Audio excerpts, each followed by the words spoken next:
taking in all of the information about my character. Try to remember. All right. Homebrew Advantage! Let's go! Are we ready? Let's go! I think we Are we are. ready? All right. We're doing it? Let's get it. So welcome to campaign 2 in the world of Sessordum. First campaign for Homebrew Advantage. Second campaign for this bunch of losers. Yeah. So as just a quick overview of the world, the world of Sessordum is, as we know, is broken up into two separate sort of continents. In the east, you've got Sataria, and leading up to the current situation, after an attempt by a religious cult known as the Galutians to initiate what they refer to as the planar cleansing, essentially an attempt to wipe out the world of Sessordum and replace it with a more perfect version that their god would create, which relied largely on the scattered and disconnected nature of the various seats of power on the continent. The main cities in the east. Oh, sorry. The main cities in the east have joined together, and they have formed what is called the Satarian League, an alliance between the two main powers of Volgus and Mixfoot that encompasses a lot of the smaller cities, towns, and villages that agreed to join. After suffering through a relentless assault for months at the hands of the Parvori forces, that, as it has now been discovered, were being supported by the Galutians, almost all of the citizens of Sataria agreed to join the new alliance. The only holdouts on the continent were the Absarian people of the desert. They agreed to maintain economic relations with the Satarian League, but they would not cede any control over their ancestral territory. In the time since forming the alliance, Sataria has devoted resources to its security, and the organization that had previously been known as the Revistas folded into what is now called the Satarian Corps, combined military forces of the Satarian League. They have secured the former holdout of the Galutians in the city of Orvis to the north, turning the fortified village into an outpost along the northern reaches of the League. However, any further reach of the Corps has been limited in the north, as a powerful entity who calls himself Sir Comnes has taken up residence in the impossibly high peaks of Cramatus Mountain. Wary of pulling the still developing alliance into a conflict with the godlike being, an unspoken agreement saw Pramatus Mountain and everything the Galutians left there ceded to Sir Comnes and the following that he has been building. A movement around which the title Primal Reckoning has begun to form. Any outright conflict thus far has been virtually non-existent. However, tales have begun to spread of terrible winged beasts that some have even come so far as to describe as dragons, terrorizing the north. To the west, in Sordum, a land that was largely spared from the tribulations that faced Ataria over the last year or so. The still independent city-states of Sordum have grown wary of the growing size of the collective forces in the east. You've got dragonborn tribes in the Midlands to the north, which have turned either west towards the Parvori on promises and lies, and some others who have turned to the entity of Sir Comnes, known as the Primal Reckoning or the Eternal Tempest.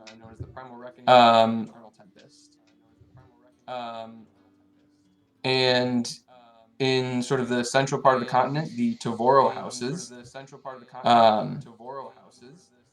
an ancient community of plains-dwelling spiritualists, who have historically worked to keep trade routes secure and stable, are now beginning to close ranks.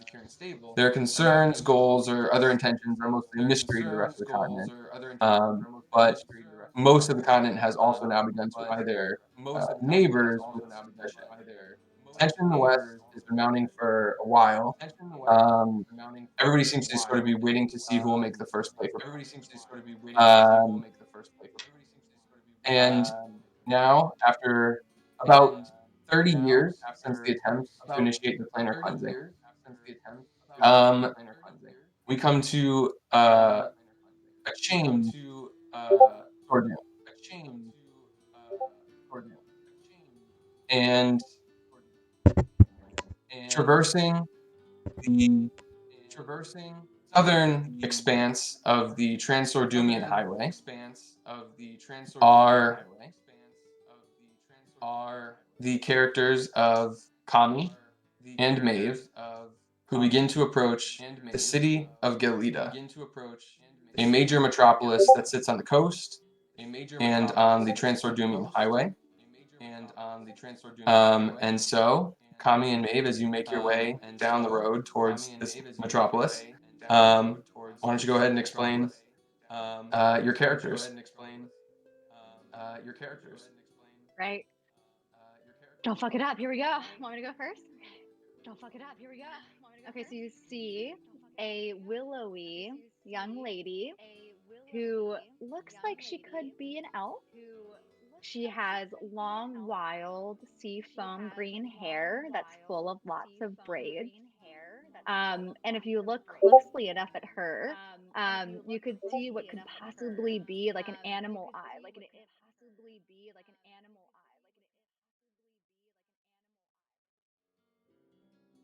She has these bright green eyes and a set of these stark white freckles that go across her nose and across her cheeks.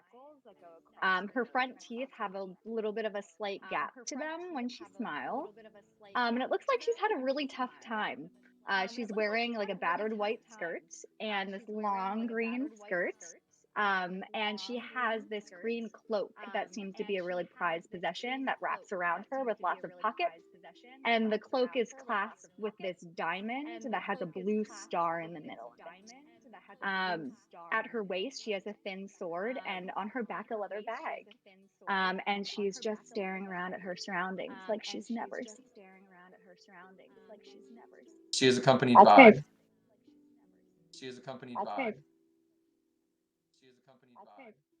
Is it my turn? Yes. Yes, of course. Well, walking beside her, you see me, of course. I am Kami. I am a very large, uh, human-looking man in what appears to be potentially his late 20s. And I am big, and I have a little friend who wants to join in the introduction. Thank you. um, but I'm very big. I stand well over 6 feet tall, very athletic, of course, and muscular. Um, I'm wearing a sort of like a leather gladiator sort of tomlet type skirt that you've seen before, and a very deep maroon colored vest with gold inlays all across it, and it's open at the chest to show nothing underneath except for my very unnaturally white alabaster skin covered in very intricate and detailed tattoos all across my body, and see that they depict different scenes and people, and they're all positioned around a twisting tree trunk that snakes its way up across my torso all the way to the side of my neck and ends at a point on my face just underneath one of my bright fuchsia colored eyes. Um, and on my back is holstered a massive glaive that appears, as ceremonial as it is practical, and it is adorned in tassels and fringe. And even with this, sort of scary, savage appearance, you know, I hold myself with discipline. I, keep shoulder center, chest square, chin up. But still, of course, with the big, goofy smirk on my face as I watch Maeve's eyes dart across the landscape as she takes in her new surroundings. So, as the two of you have made your way down the Transardumian Highway, which is the major sort of thoroughfare here in the West, stretching from what used to be the seat of the Empire, back when the Empire existed, at the city of Kalumia, all the way down to the southernmost city of Nevis. And it passes right through Galida on its way. And as you've begun to approach the city of Galida, small kind of village like setting has begun to pop up on the outside. This is a large metropolis, and outside the city walls, there has started to sort of get this sort of urban crawl. or sprawl to it. And so you're seeing, small villages, some farmland on the outside of the city. And as you make your way towards the city, traffic on the road has picked up quite a bit. It is a pretty bustling area. You see a lot of carts and wagons. Some seem to be small, independent little farmers on their way into the city, perhaps to sell what they've grown. Others are larger carts pulled by, teams of oxen. Um, that seem to be much more sort of industrial in a sense to what they're bringing into the city. Um, and as you make your way through the sort of outskirts, the outer village, um, you see ahead of you a large city wall standing about 20 feet high, with towers along the top of it, and two large archways that seem to be where the traffic is flowing in and out of the city. Um, as you approach, you see that there are guards stationed across the top of the wall at regular intervals, as well as some within the archway itself, just keeping an eye on everybody coming through. For the most part, they don't seem to be saying anything to the people as they come through. This is, again, a pretty high traffic area. They're not in the business of stopping every person that comes through. And so you just kind of get a nod from the guards as you approach, and you're able to sort of step through the archways and into the city. And as you do, you're sort of hit with what had previously been sort of the calm and predictable sounds of sort of a countryside village on the outside of the wall. As you enter into the wall, you're immediately struck with a sort of wall of sound. Immediately as you come in, to your right, you can hear shouting um, and the clacking of horse hooves and cartwheels on stone streets. And as you kind of look to your right, you see a pretty dilapidated section of town. A lot of just small shacks, tents, and huts that are just sort of sprung up haphazardly. That sort of extends out to your right towards the water to the west. And as you sort of enter in further south, um, you see more put together houses that are sort of thrown together, but are more permanent residences than sort of the shacks and slums that you first saw when you came in. And in part of that wall of sound, you hear sort of muffled cheering. And looking out sort of over the houses and things, you see rising above them is the circular walls of what looks to be a large coliseum of some kind. And you hear muffled sort of shouting and cheering as if from some sort of crowd. Um, and yeah, and this is sort of your first look at the city. Maeve, this is unlike anything you've seen since coming to the continent. You've gone through some small villages, some small towns, but generally you guys have stuck to more secluded areas. And to be honest, even if you hadn't, Gel Lida is unlike any other city in Sordum, and it is massive, it is sprawling, and as you guys kind of stop in the middle to take in what you're looking at, you just see people kind of bumping into you as they kind of go by, and the hustle and bustle of this sort of main thoroughfare into and out of the city is just is paying you no mind and is not waiting for you to catch your breath. Am Never told you this would be big, yes? I blending in? Am I blending in? Act normal. Yes, I think as best as you can. I mean, you have green hair. It's not many people who have green hair here in the city, but Hold my hood up. no, it's okay. No. Don't worry about it. No one is looking. I promise you. I promise you. There's plenty of other crazy things happening here in Gel Lida. So tell me, what's your first impression? Do they have cities like this in the Feywild? I don't want to tell a lot of people I'm from there. I gotta keep it on the. No. Sorry. This is crazy. This is crazy. I want to go to where the cheering is. Want to go see where the action is coming from, yeah? I do. But you know that we have to get the information we've been looking for. Listen, mate, we've been traversing this continent for months now. what? Couple of hours checking out, some fun in the city. We're finally in the biggest city here in Sordum. Might as well take advantage of everything it has. Yes. Yoo-hoo, God, but should we go to the cheering? Can we go get more of that delicious wine that we had the other week? Listen, they have some of the best wine and liquor and beer you will find anywhere else on Sordum. And I definitely need to get some food in me very soon, or I'm going to fall over and crush someone. And that will attract attention that we don't want. Oh no, we don't want. So we have a plan. We'll go get food, and then, Kami, we'll have fun.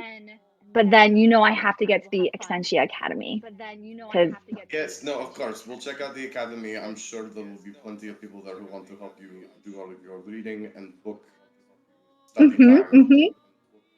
But But for now, my father told me all about this work, and not like the details of it, but I'm not gonna lie, I'm a little nervous around this many people. Um, and he just shared with me that there's a lot that I can from all the shops, and yes, he told me that this is one of the biggest cities on the continent too. Um, it's not just one of the biggest cities, it's the biggest city on and we have to Sordom. see it all. We have to see it all. Absolutely, we didn't take all of this time traveling up and down the entire highway just to come here for only a day. We're going to see the city. Don't you worry. You lead the way. All right. So are you guys heading to the cheering that you hear? We Mhm. are. Okay. So the cheering is sort of further south and to the east from where you guys come in. So you walk past a few sort of neighborhoods of houses, some stacked kind of 2 or 3 floors on top of each other. Kami, you notice, particularly you pass by what looks to be a smithy of some kind. You see a number of Mm. weapons and armor hanging in the window. And just past that, you kind of turn the corner, and opening up in front of you is a massive circular stone coliseum. And you can still hear bouts of cheering coming up from the crowd. And as you approach, you see sort of seated towards by one of the entrances that you can notice is just a young human who looks entirely bored of life. And as you all sort of approach to enter, he just kind of looks at you both and holds out his hand. It's a copper apiece to get in today. I got this, man. Don't you worry. It's on me. It's on me. Here you go, friend. Kami, And He I'll just kind of drop looks at you. two. I'll drop 2 copper pieces. Big spenders. Enjoy the fight. Who can you tell me who's fighting today? Is it a special fight at all, or is it what are we watching? Friend, is you're someone gonna here die? midday in the middle of the week. It's not the A-team, I'll tell you that. That's okay, mate. Anything that you see will be new to you, so we will enjoy whatever they have in front of us for the day today. So, thank you, friend. Much appreciated. Enjoy. Is it like Anytime. pick your own seat, or do we have a sign? Like, what's it like here?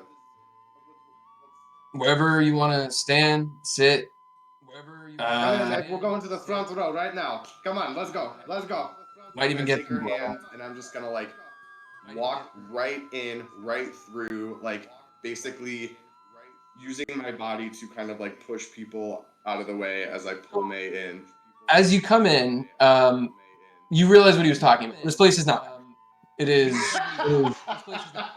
There's definitely some cheering. It's a very large space, so it's not like there's nobody here.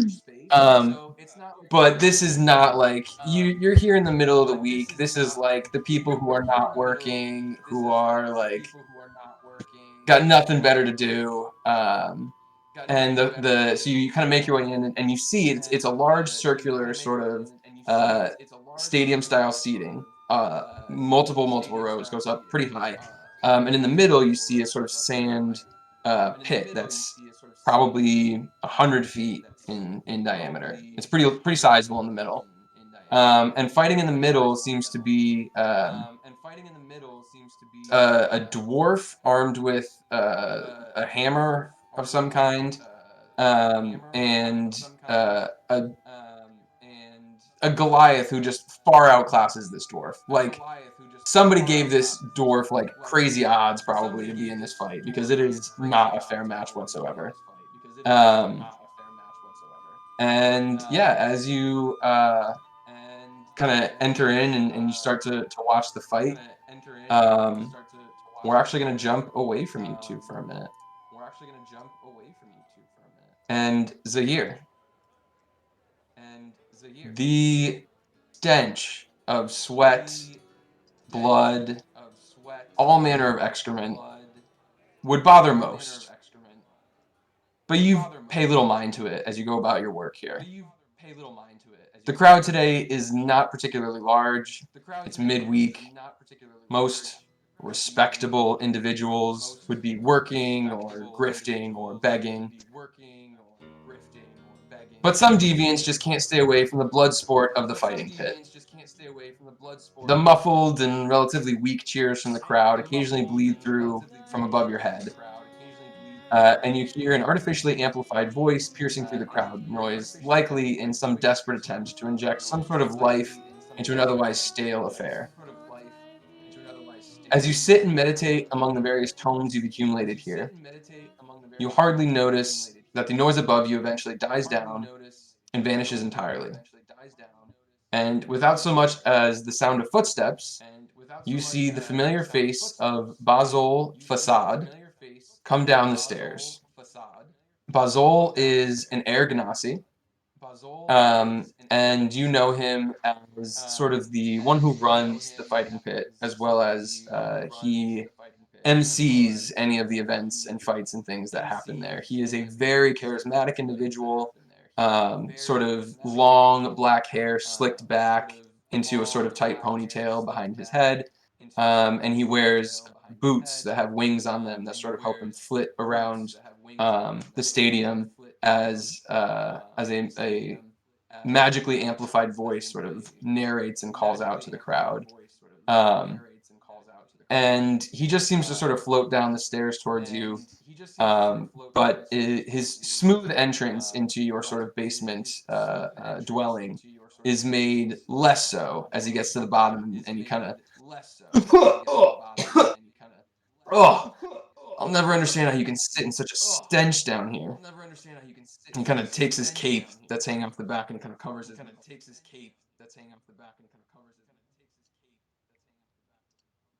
The healers were noticeably absent today, and if this dwarf upstairs doesn't wake up soon, I think we can be fairly confident that he never will. So he's all yours. Always a pleasure, Basu. And you see Zaire kind of as his sitting pose stand up.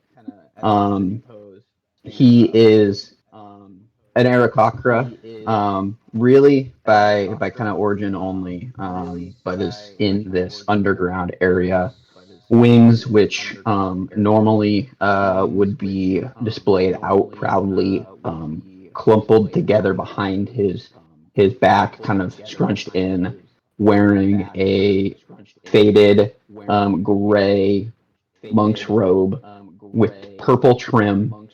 And as he stands up, the tattoos that he chiseled onto his legs start to appear, visible in the slit of his robe. And he looks at Basul, right, Eric, with kind of a sense of annoyance and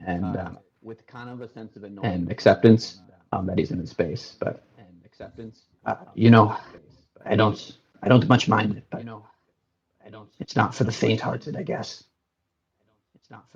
Yeah, that's me, faint of heart. Also, this note came for you as well. And he kind of reaches into his pocket and hands you a rolled up piece of parchment. Thank you. Another call from your curious suitor, perhaps? He kind of says with kind of like a raised eyebrow, kind of smiling at you. And he's kind of adjusted his cape and is more or less grown used to the stench down here. And he goes, strange courtship you two have. I'll say that much. You Well, don't have to make sense of it. have the dwarf out of here by the time the next matches are scheduled for tomorrow, preferably before he starts to smell like, and kind of looks around, well, like the rest of this place. And he kind of just turns, not even on his heels, just kind of floating above the ground a bit, and more or less walks / blitz his way out of your basement. Fucking prick. There. If you care to read the note. Yeah, Zaire kind of takes a closer look at the note and opens it up. You unfurl the rolled up piece of parchment. It says, here. I think my work may have yielded some impressive results this time. We may be looking at a whole new approach to undeath. I believe that no longer do the children of Kyare have to live in fear of Mortar.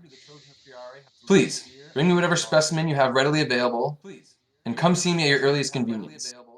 And it says, it signs it off until the mother claims you, Professor Ceterius Mon, who you know is a professor at Exenia Academy, with whom you've been working fairly closely over the last few months. Zaire kind of closes the note and then under his breath kind of thinks like, the dwarf will be useful yet. And his enthusiasm, as I said, you've worked with him a few times so far. He's had this same optimism regarding his experiments since you've met him, or at least since he first described some manic dream he had about prolonging life indefinitely. And exactly what his experiments entailed, you've never really much had an idea. You're not even sure if he has had that much of an idea, but that's fine. You have your own work, and he contributes to that in any way he can. But until then, as you said, the dwarf may yet be useful to you. Okay. We are going to shift again to a small fairy who, if you'd like to describe yourself first, we can go from there. I'm Whirl. I'm from the Fae. She walks almost as if she's floating. Here and there, her wings off as if she's bouncing or she's walking on the moon. She stands very tall, very sure of herself, but almost flirtatious. Bats her eyes at those as they walk by. But anyone shows interest, and it gives them the shoulder. Very charismatic. She is wearing a green, almost leafy. It looks like a uniform, as if she just came directly, from the wild, from nature. Very feminine, very ethereal looking, and looks like she is on a mission. She's ready to learn more about the environment that she's in, at whatever cost. And the environment that you are currently in is sort of the inner room of a dark warehouse. Pale beams of light shine through broken slats in the roof, illuminating dust that seems to hang in the air persistently. Your contact, a small goblin you found when you first entered, never gave you a name, but with a silent nod, you got the feeling that you should follow him. The smell of seawater and rotting fish falls heavy on your nose as the sound of waves and the occasional shouting voice drifts in from the streets and shipyard outside. With a soft grunt, the goblin seems to be telling you to wait here. As he leaves the room, retreating deeper into the dark building. He isn't gone for more than a few moments when you hear a voice come from a shadowy corner in the room. Word came in, you're looking to gain some access. That right? And a tall, slim figure steps further into what little light illuminates the space. He's a fairly young human, but carries an age with him that is born entirely from a life led in difficult circumstances. His clothes aren't so fancy that they stand out, but are nice enough to indicate some sort of standing among the group that operates out of this warehouse. You just kind of You could say that. Um, Access here and there, everywhere, whatever you could provide me. we can help you with that. Heard you're looking to get into the academy. Can be mighty strict about letting people in, especially outsiders. And there ain't no doubt you ain't from around here, Cupcake. Oh, I mean, I am an outsider. I mean, but I could get along with people pretty well here. I don't see any issue with me blending in as you need. Where are you from, anyway? Feywild. Mm, all right, all right. Here to learn a little bit more about Gel Lida. Probably not my place to ask, but we don't get a lot of your kind here, so figured I had to, I was curious. Now, my man said you did a job for us south of the city, so far as I'm concerned, that'll square us away for getting you into the academy, which is good for you, because you don't want your name in our ledger book. Oh, Besides, we're always looking for some skilled individuals who might want some gainful employment. So if you find yourself hanging around town for a little bit, maybe you find your way right back here. See if we can't put a little more black in that ledger of yours, yeah? see. So as he's kind of giving you this rundown, a quiet but very large humanoid figure appears in the doorway, um, where your previous smaller guide had left through. As he approaches the two of you, you can see he is a Goliath, a being you've heard about in your travels and jobs, but haven't yet seen one in person. Um, Whereas you've generally heard of them as fearsome warriors, rather than a weapon, this one appears to be holding a rolled up bit of parchment, which he hands to the man you've been talking with. And as he hands it to him, you hear the man you were talking with who says, yes, thank you, Goffgag. And he motions for the Goliath to kind of lean in, and you kind of hear him whisper a little bit. He says, please ensure Robzil returns to his post once our friend here leaves, yes? And tell him to stop snacking on the rotten fish carcasses. We got actual food, and it's rather distasteful. And he kind of gives a grunt, the Goliath, and walks away. And so the individual you've been talking to turns back to you. Says, now, I believe this is what you requested. It's a letter of entry to the academy. Only as a visitor, mind you. Can't get you into any particular courses or anything like that. I'll take But what I can get. of course, well, we gave you a name. Didn't feel like learning your real one. That's your business, not mine. We gave you the name Delia Beechwood. Probably best you introduce yourself as such, as long as you got this letter on you. I guess Delia will do. My name is Whirl. I won't give Not you my my business. I don't want to know.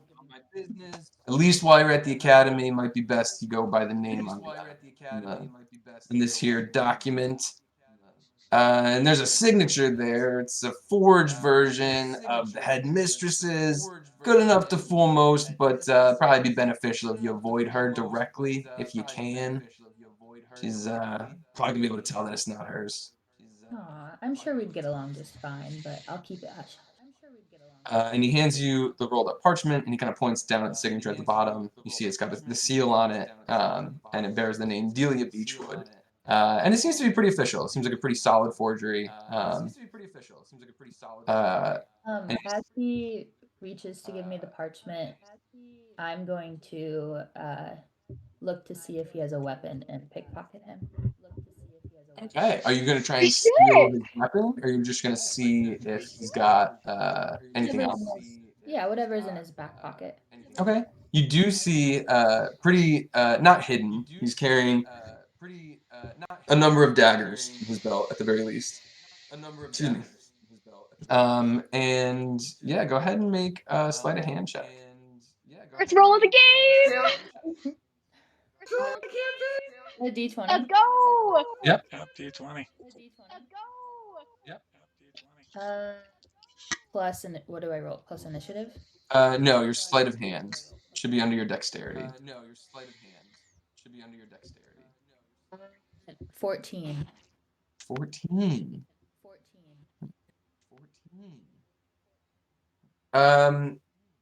So, and you're going just into like a pocket of his, you're like reaching for the dagger. What are you looking for? Reaching for the dagger. Okay.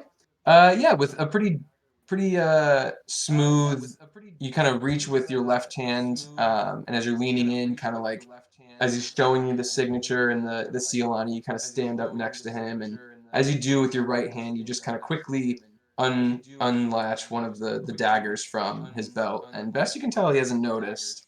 You can kind of slip it into your cloak or behind your back for now.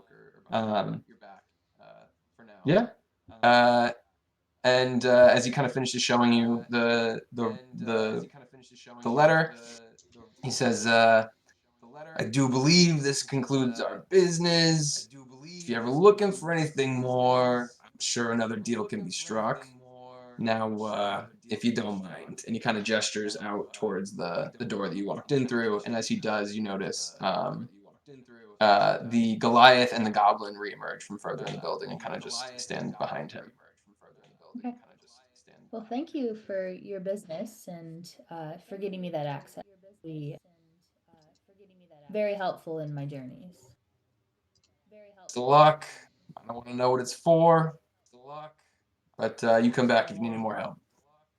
You got it. She's gonna fly out the door. All right. Okay. Now we will head back to Zaire. The dwarf is dead. The dwarf is super dead.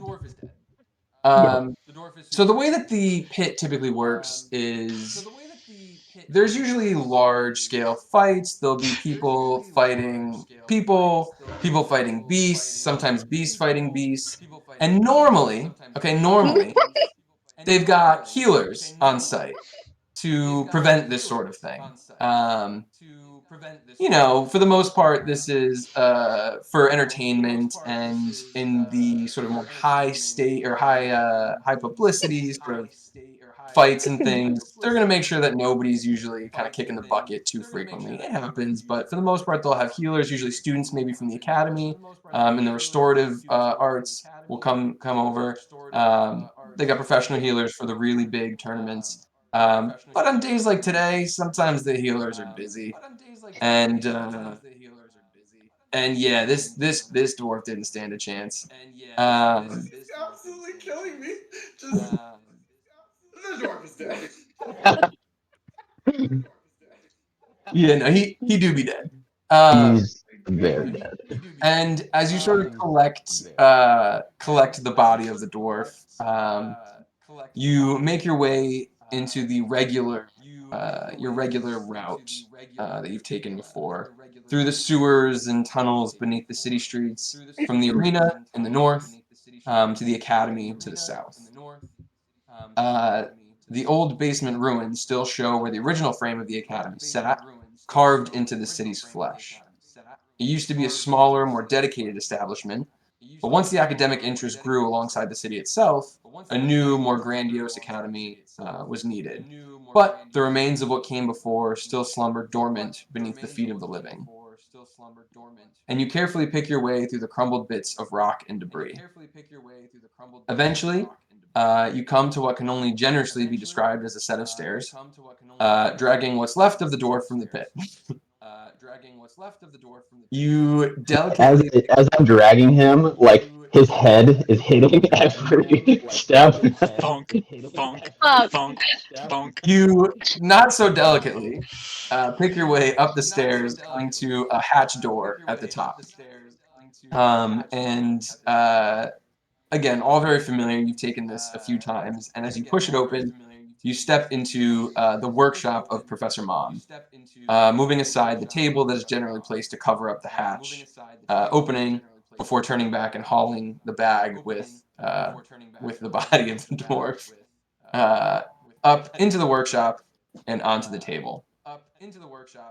And as you take a moment to kind of catch your breath, you take a quick glance around, and it doesn't appear that Professor Mon is in his workshop at the moment. But you're kind of here for a moment if you wanted to take a minute. Zair's gonna kind of look around to see. He mentioned in the letter that he's on. He thinks that he might be onto something. Is there anything out of the ordinary? Does it look like any remnants of an experiment, or a notebook that is out in the office where it might be a little bit different than when he was there last? Yeah. Give me a perception check. Let me see what my perception is. Oh, that's a nat 20.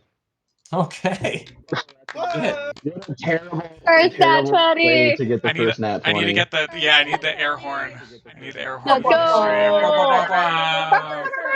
go. Yeah. Okay. So you kind of kick your way into the Roll room. these dice.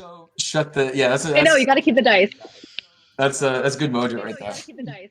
You take a look around, and like I said, you've been in this room quite a few times, and there appears to be some things missing at the very least. At one point in here, he had a large, almost like a telescope, except for it was like a big magnifying glass used to, harness and direct things like sunlight, right, and focus it. And that is normally in here, and it appears that is not currently here. And as you kind of, with your perception check, it seems like it's kind of been dragged out of the room to be used maybe elsewhere. You're not really sure. And typically there were the corpses of other things that you brought over for his experiments and things.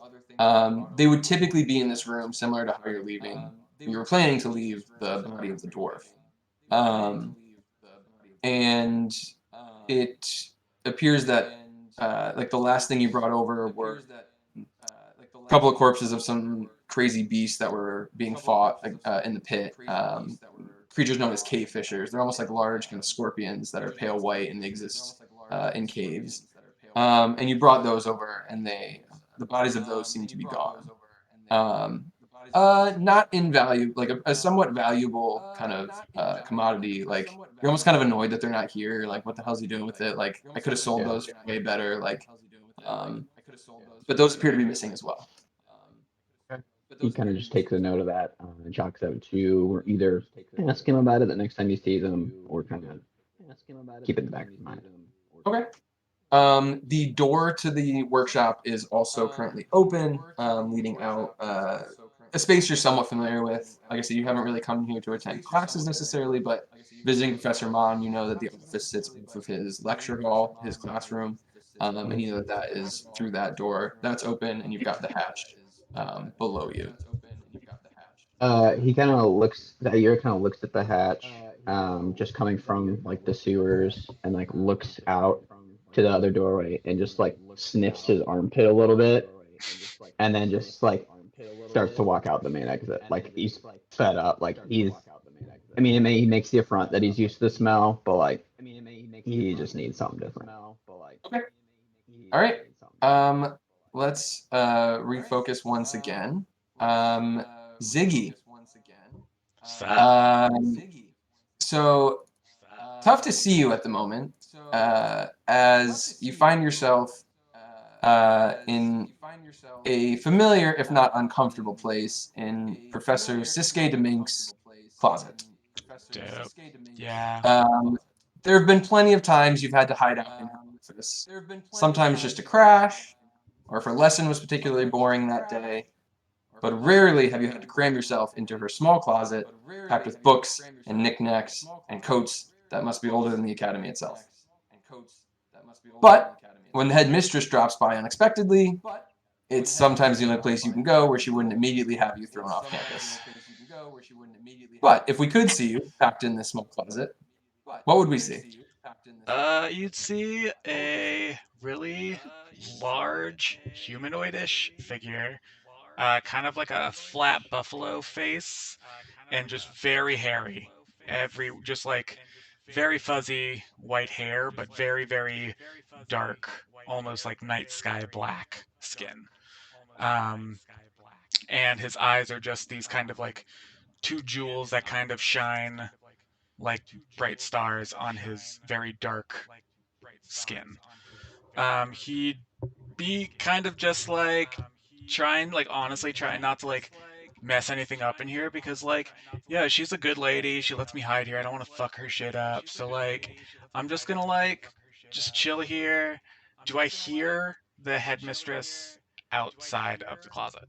Yeah, through the closed door, you can hear the headmistress's voice discussing something to do with courses and students, and honestly, it's nothing that you even care to use.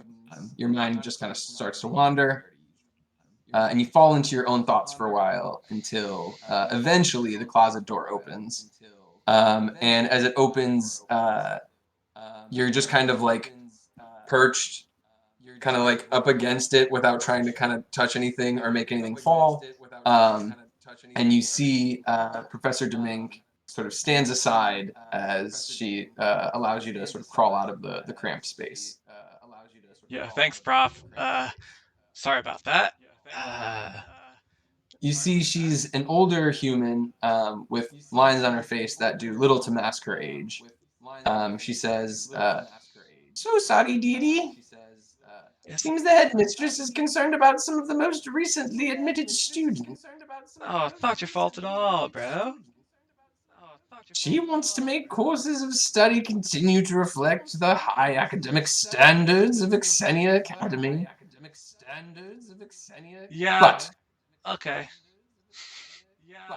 regardless, I'm very glad you stopped by today, though. Would have sent for you, but I still don't quite know where to do that."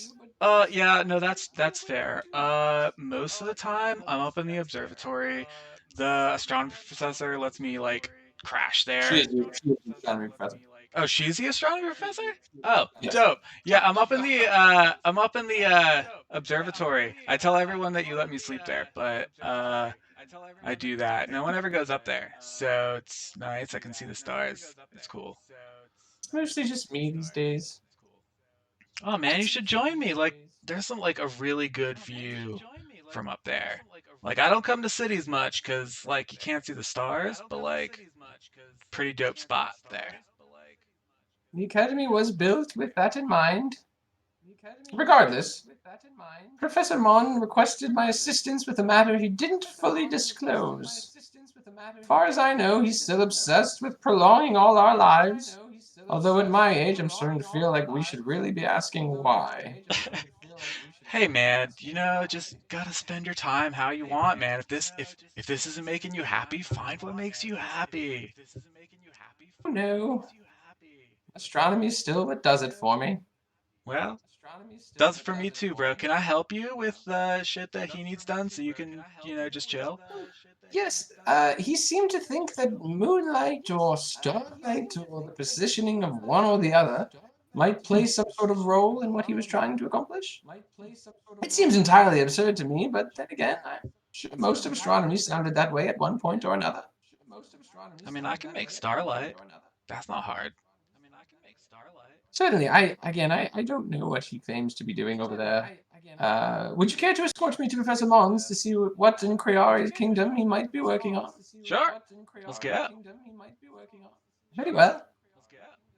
Um,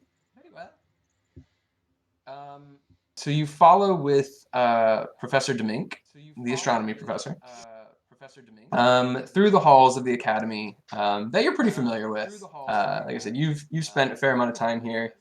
Um, when not ducking the headmistress, you're usually pretty comfortable roaming the halls. Even some of the students have gotten to know you. You've hacked a sack or two in your day, you know. Yeah, Um, definitely hacking that sack. and from there, we're going to jump back to Zaire. As you exit through the office, you enter into the classroom, the sort of lecture hall of um, Professor Mon.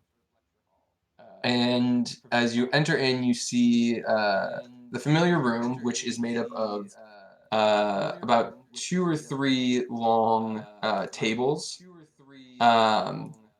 that are filled with chairs and things for typically where the students would sit.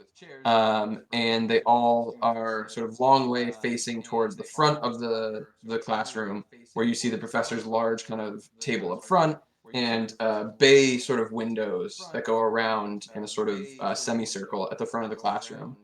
Um, and set up towards the front there, you see what you noticed was missing from the workshop, which is the large sort of magnifying, almost reverse telescope looking contraption. Um, and it is angled through the window down towards sort of that front table with what seems to be a beam of moonlight coming through that window, hitting that and directing it towards the table. And at the table, where there's normally sort of a number of chairs set up behind it and books and things, you notice a number of the books are kind of scattered across the floor. Some of the chairs and things are out of place and strewn across the front of the classroom area. You're just gonna approach the telescope. Did you say that one of the bodies of the creatures was there, or just the scope and the books around it? As best you can tell, there's none of the bodies that were missing from the workshop. Hmm. But as you approach the telescope and you kind of walk around the backside of the table, you do notice what looks to be the body of Professor Mom, sort of laying on the ground there. Avia kind of takes a beat, like looks around in the room and approaches the professor. Kneels down and feels for a pulse. Yeah, as you kneel down, give me a medicine check. That would be a 23. Great. Yeah, it takes you just a quick second to kind of check for a pulse. Like, this is something that you're very familiar with. And there doesn't seem to be a pulse. His body, as you kind of kneel down and feel for the pulse, it does seem to be pretty cold. As if his body's been, here for some amount of time at the very least. Um, yeah. It kind of takes a second. Like looks around. Is there any other sign of what may have happened to him around his body? Any wounds? Anything that he might have seen? I mean, pretty obviously, when you approach, you definitely notice that there are some wounds to the body. Um, there are a number of sort of gash marks and things. Um, though exactly what may have inflicted the wounds is kind of unclear. Um, and there appears to be, like I said, there's books and chairs, and even some of the part of the table has been gashed. And it looks like there was some sort of struggle to a degree here, but it's tough to get a clear idea of what it is. So, with his background as initially being trained as a cleric, he would know this, but I'm going to ask him above game. Is he past the point where spare the dying would do anything? Yeah, you're with the medicine check that you had. You're fairly confident that this is past sort of his bleed out, essentially. Okay. Zaire kind of looks at the body, uh, almost with like a little bit of with like the sense of annoyance and disdain, And he says, Professor, seems like you're got a little bit ahead of yourself. It's okay. Kind of like pats him on the cheek, and he says, "You see it now, right? Do you see it? It's beautiful there. Do you see it?" He kind of gets like closer and puts his head like forehead right up against the dead body, and like takes a big inhale in and exhale, and then he just goes, "Be at peace. Go find your purpose." And then he looks up a little bit, and then he is gonna start like trying to move the body. As you do that, you hear the approaching footsteps. Some small sort of footsteps matched with what here seem to be large, heavy, thudding footsteps. And you see a small, older lady accompanied by a towering, hairy individual sort of come into the classroom. Um, and there's sort of a moment of taking in the scene for a second. And with that, I'm going to jump back to um, Maeve and Kami.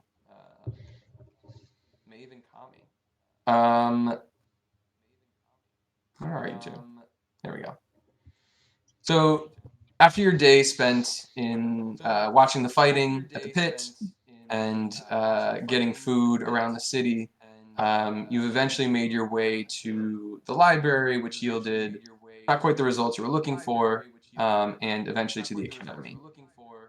And as it turns out, public access to the academy ends after the initial entry hall. A somewhat grand rotunda depicting various aspects of academia across its vaulted ceiling. A shrill, narrow-faced young half-elf sits at a desk, glasses sort of halfway down their nose, and it's kind of tough to get a read on exactly how this person might identify, honestly. Um, but as you're kind of standing there, they, picking it up mid-conversation, they say, I'm very sorry, but unless you're a student or a faculty member, I cannot let you proceed on campus without a letter of entry.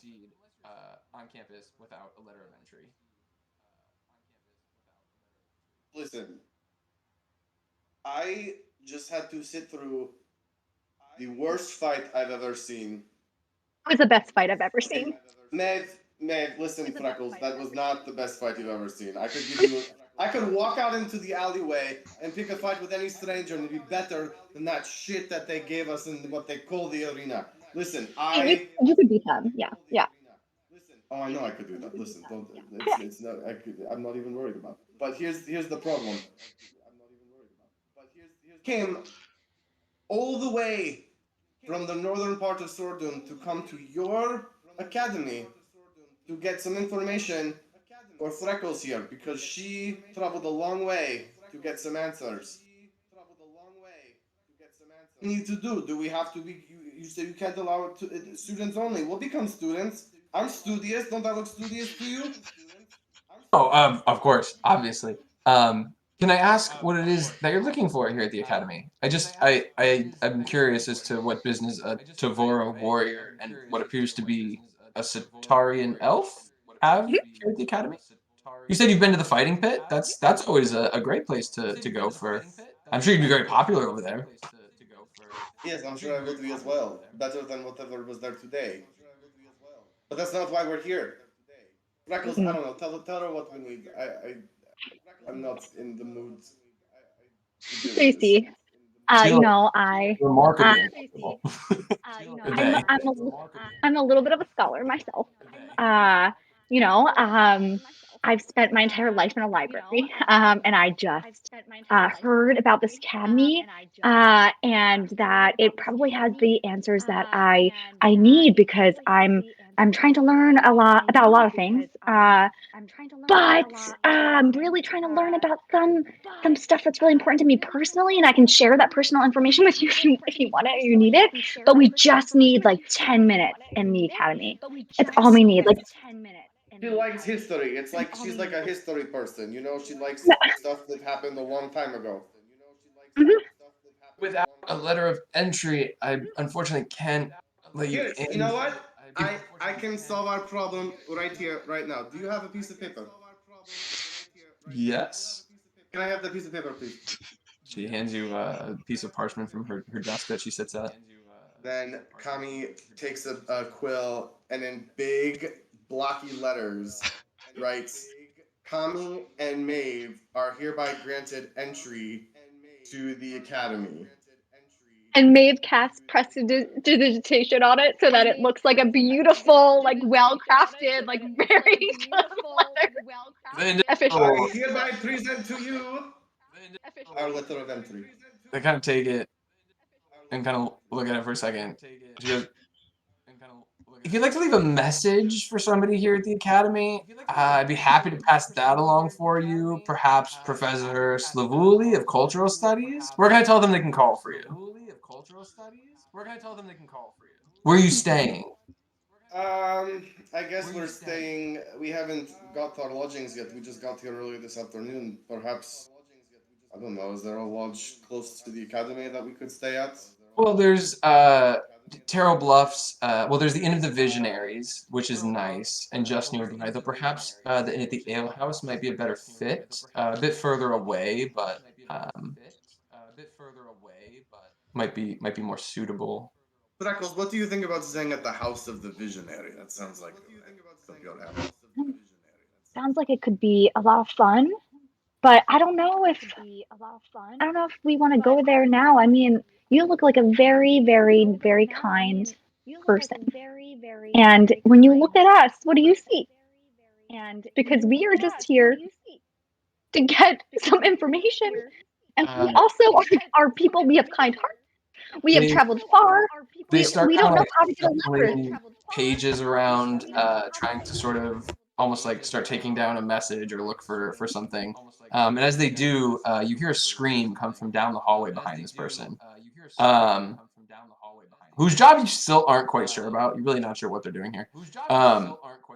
And you see a small group of students seem to be running, and an older faculty member steps out and seemingly shouts for the city guard.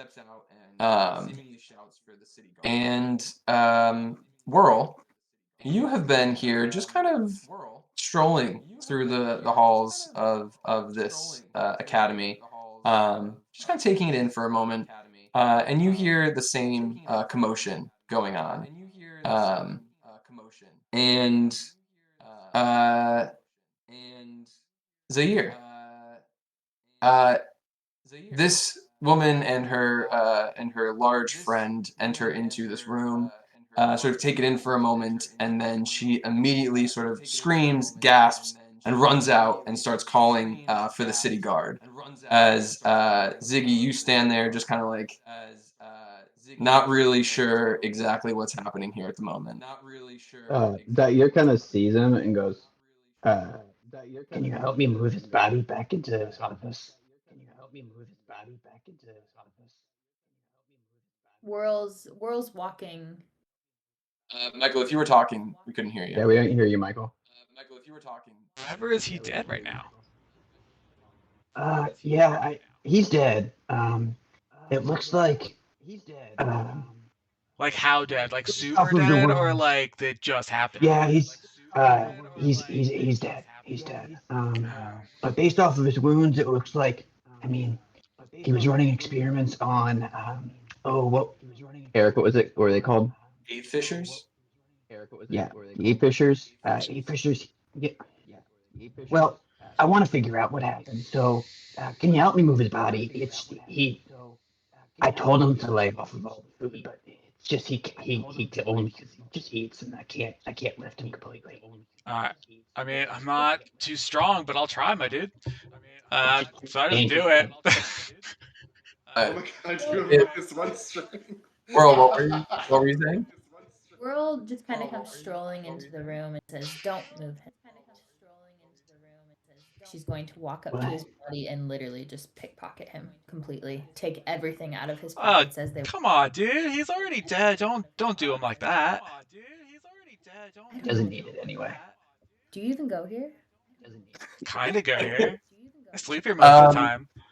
Maeve and Kami, there has been a sort of commotion, and the individual who you were speaking with there at the hall seems to be running to go see sort of what is happening down the hall. Let's go. Well, Let's go. Freckles, there's our little entry right there. Let's go. Come on, move. Let's Let's go. go. In. Go, go, go. Go, go, go. Now's Uh, our chance.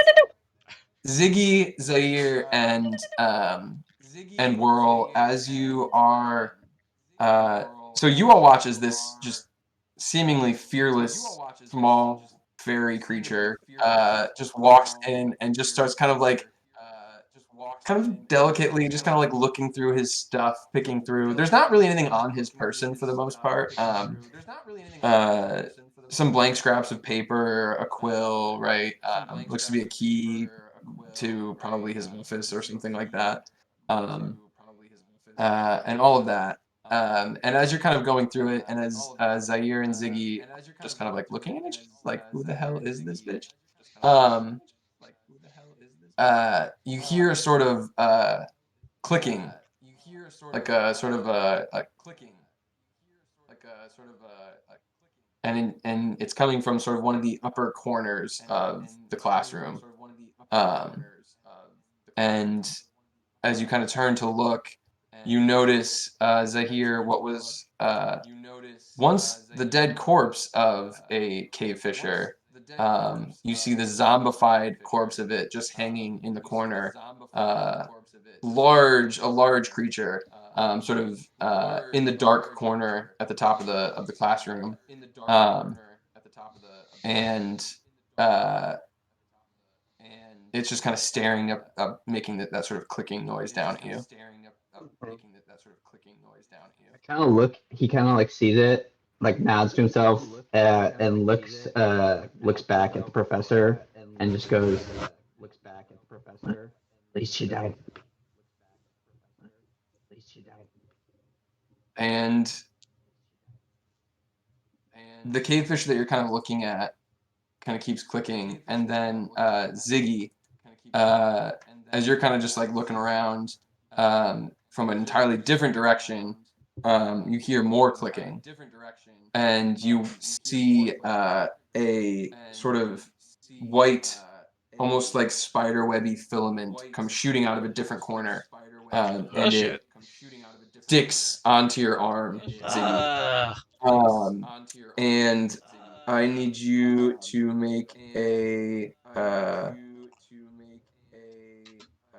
strength check for me. lols. Strength check or saving throw? Doesn't matter. Check. That's gonna be a 13 minus 1 is 12. 12. -1. So Nice. as it kind of like shoots out and sticks to your arm, it kind of starts to like wrap around your torso a little bit, and you are grappled by this individual or this strange beast. The And bottom where the professor drops.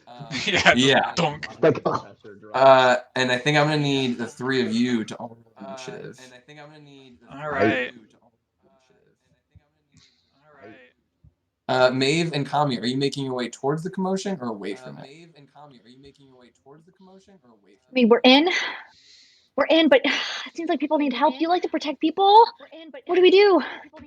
Yeah, the city guard's taking their sweet ass time getting here. I guess we might as well go see what the problem is, see if we can help, huh? Okay. I'll follow behind you closely. You know. Alright, come on, Freckles, let's go. Dirty Let's 20 go. for Let's me. go. All right. So of the three of you, do we have 20? You got 20 for Mike for Ziggy. Dirty Anybody else have 20, 20 yeah. or above? 17. Well, I had High 17. rollers. All right. was that you? Is that your at what? 16. 16. Okay. 16. Great. Um, okay. All right. So Ziggy, you are currently grappled, and let me get roll 20 up. Here we go. Nah. Fighting zombies now. Nope. Ooh. The map is beautiful. Tokens on here. So we've got Whirl picking through this guy's pockets. We've got Zahir. We've got Ziggy who was trying to carry him. Oh god, why is Ziggy so big? Uh, I'm just big, bro.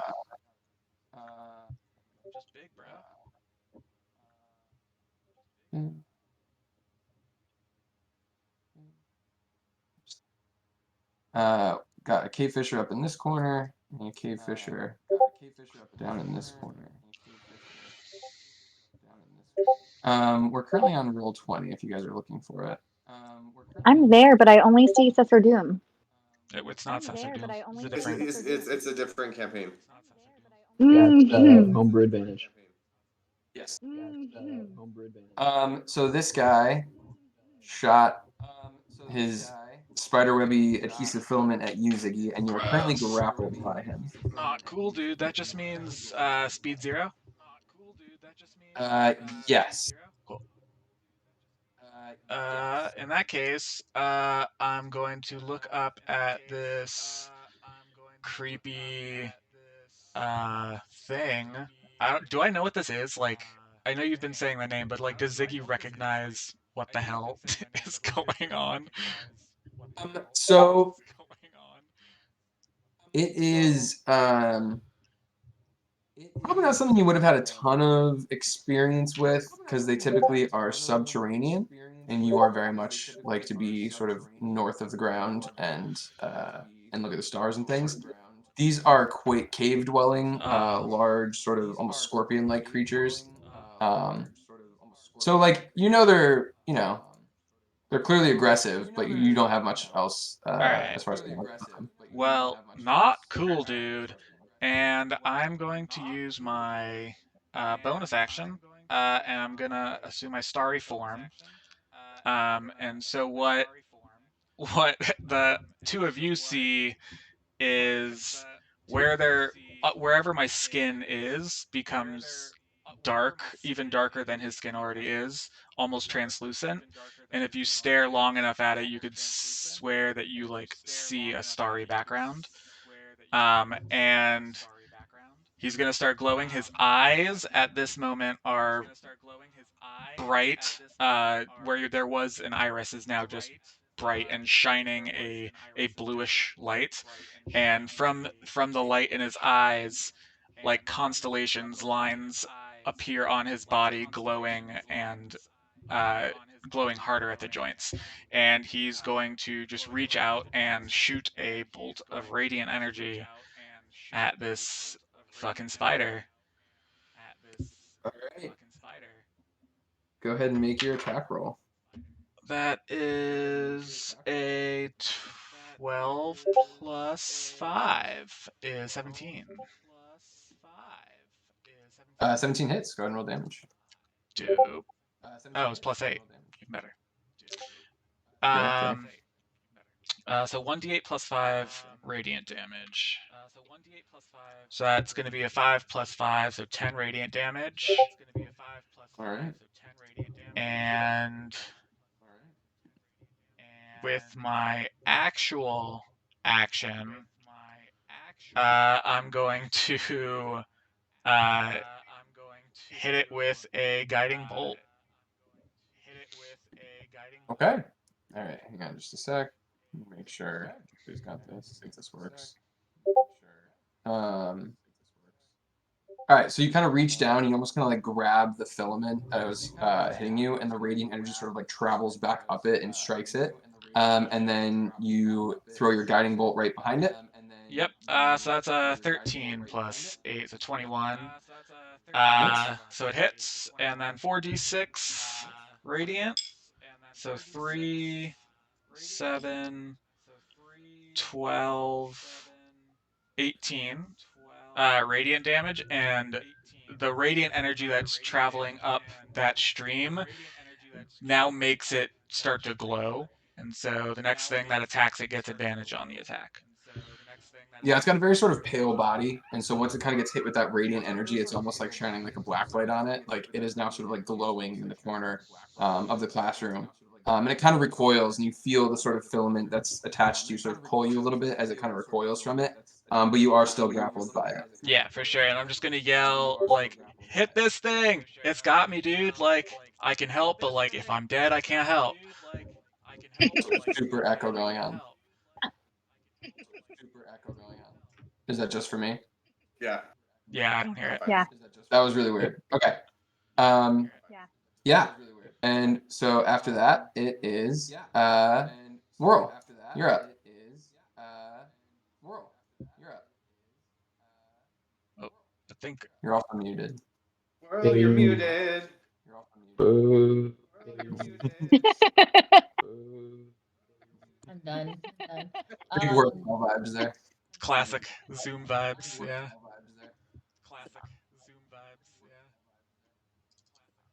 I can't hear you. Lost your Bill. audio. Hello? There you go. You're good. You're good. Okay. You're good. Earl is going to where's the monster at? I've been trying to pull up the map the whole time. Are you not on it yet? I am now. Okay, so you've got this big thing down here in the corner, this big white scorpion thing, and then one on the other side as well. So the one down in the bottom is currently like grappling Ziggy with like a long white, like spiderwebby kind of rope. Okay. Whirl is going to take her bow and arrow. And she is going to shoot at the one on the right of her. Okay, so the other one on the other side. Yeah. Yep. All right. Okay, so the other one on the other side. Yeah, go ahead and make your attack.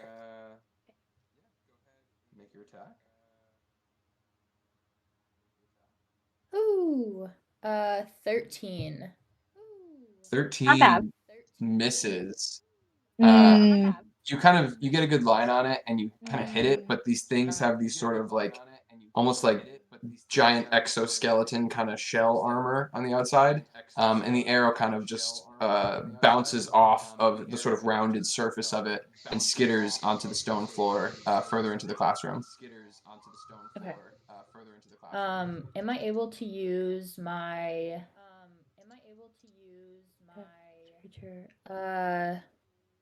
my insightful fighting as a bonus action? If it is a bonus action. Yeah, so I can make an insight check against a creature that isn't incapacitated, contested by the target's deception check. If I succeed, I can use my sneak attack against that target, even if I don't. But if not, I have disadvantage for the next minute. Yeah, so go ahead and make an insight check. The 13. 13, 14 every time. Whirl. 13, 14 Okay. every time. Yes. You are able to sort of gain some insight into the creature's sort of fighting tactics as best you can from the limited amount of knowledge that you have of them so far. And so for the next minute, you will have advantage on the attacks. You have sneak attack on.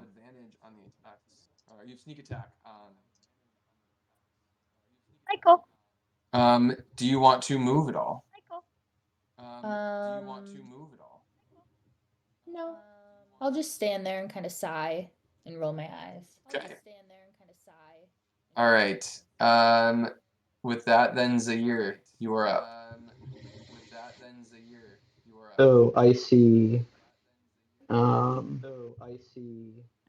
Which one shot at Ziggy? The one that's closer to him. Yes, the one at the bottom.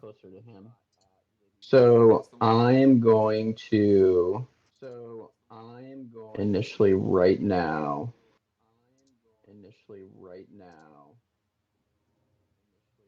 Drop the professor and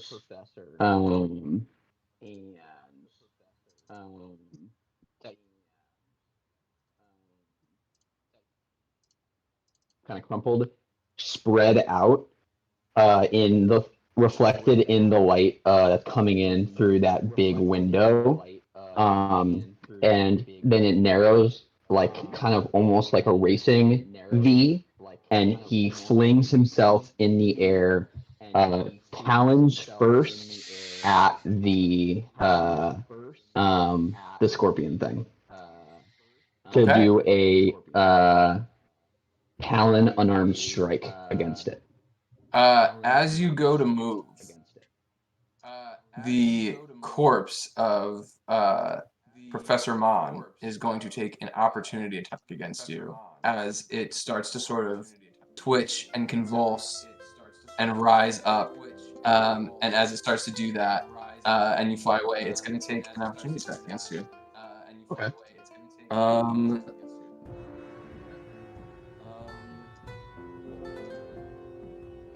that is a 23 to hit. That's gonna hit. And that's going to do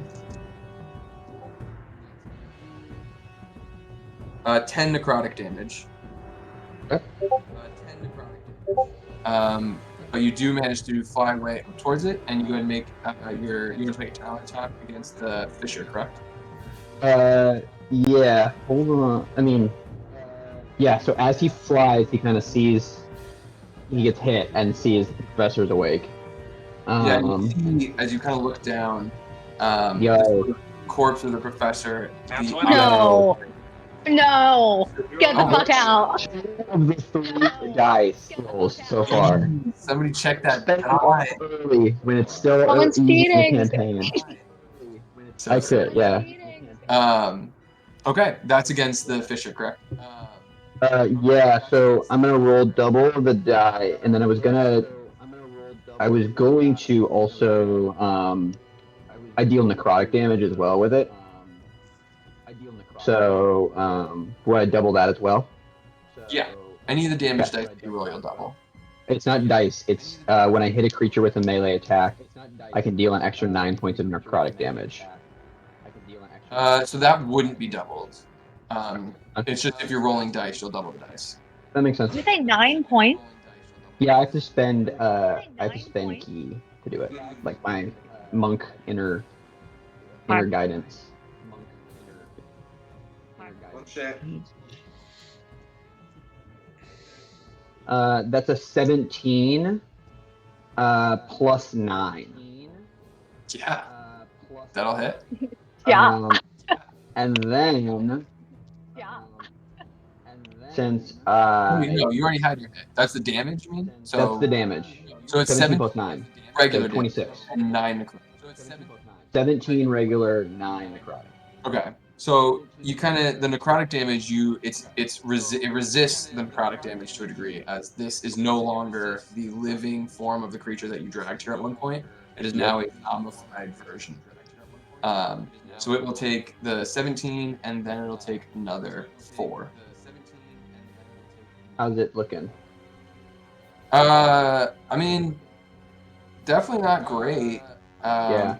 Speed up a little bit, but like So maintained its grapple on Ziggy through this. I see that it maintains the grapple, and I see that like I don't know these two with me, but I see one of them is already like grappled, and like I'm like annoyed. So I'm gonna do another key point to make 2 more unarmed strikes as a bonus action. Okay. Against it. Yeah. You could roll both attacks.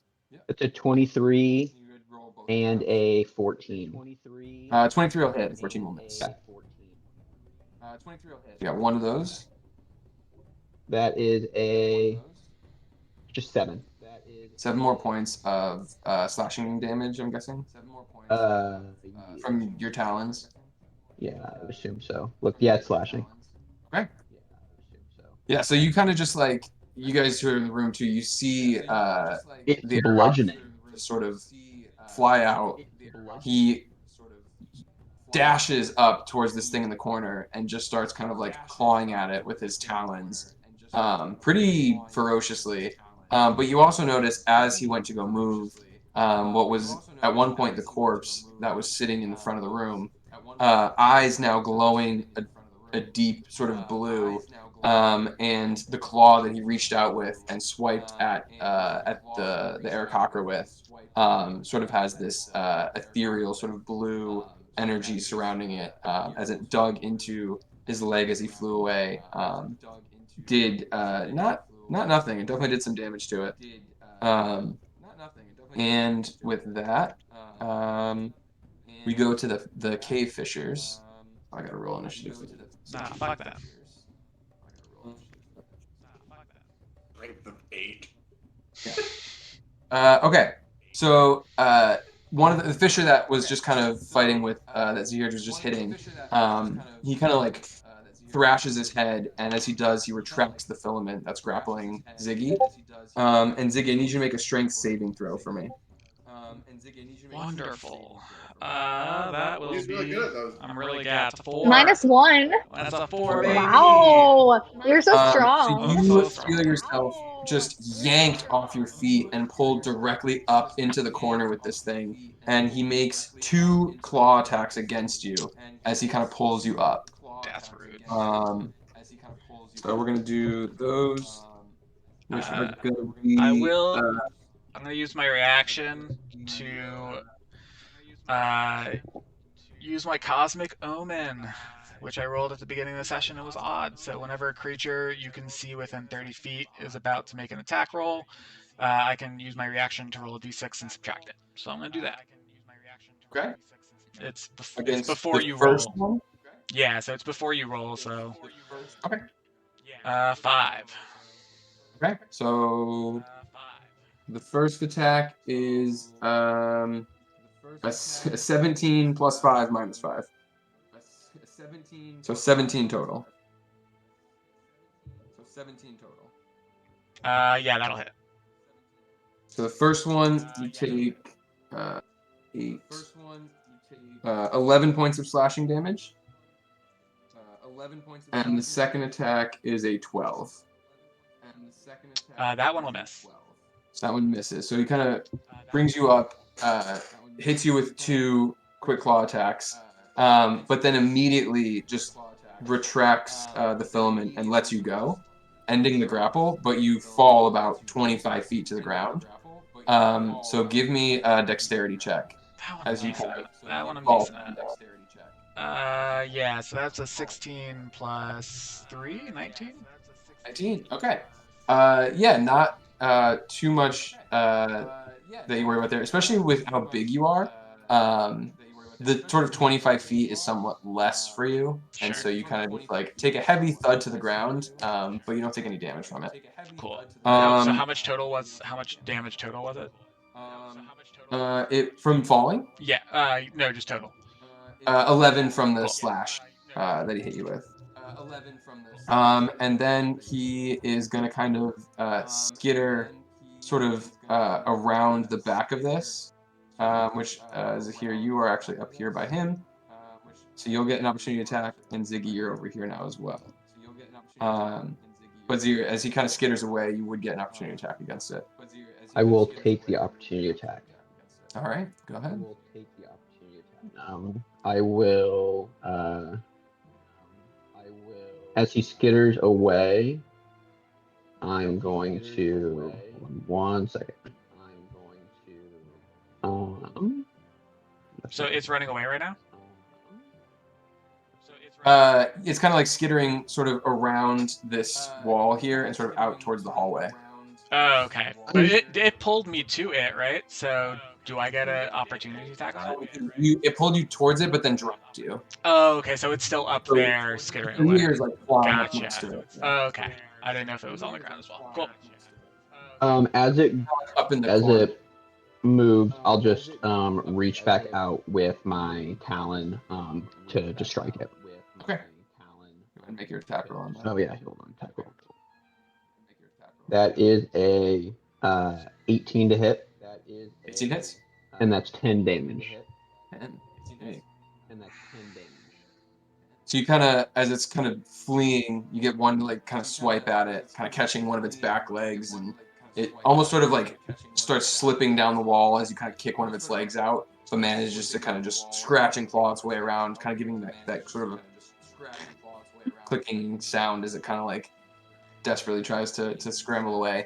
Kami and Maeve, you kind of come running down the hall, and you immediately see this giant, creepy white insect thing come out of the entryway into what appears to be a classroom, and sort of comes skittering up on the corner, and seems to be kind of like up in the corner, but up on the wall, ceiling, sort of like ceiling around. And one of the initiative roles for each of you guys. While we were running, I think Maeve would have cast shields. Shield is a reaction spell? Do you mean mage armor? Damn it. No. I were trapped. Shield is like when somebody rolls to hit you, you can cast shield and it raises your AC for it. Okay. First roll. Not bad. Let me get my dice. Let me get my dice. I'm at a 17. 17. Okay. Next here. And a 2. So this is a great start. No, 2 for 2 for a 7. 7 total. No, 7 2 total. for Okay. 2 for a 7. 7 total. So are you coming in the next round, or are you guys taking your turns and then? They're gonna come in the next round. But before then, the professor has now sort of woken up. Uh-oh. And he is. Hold on just a sec. All right.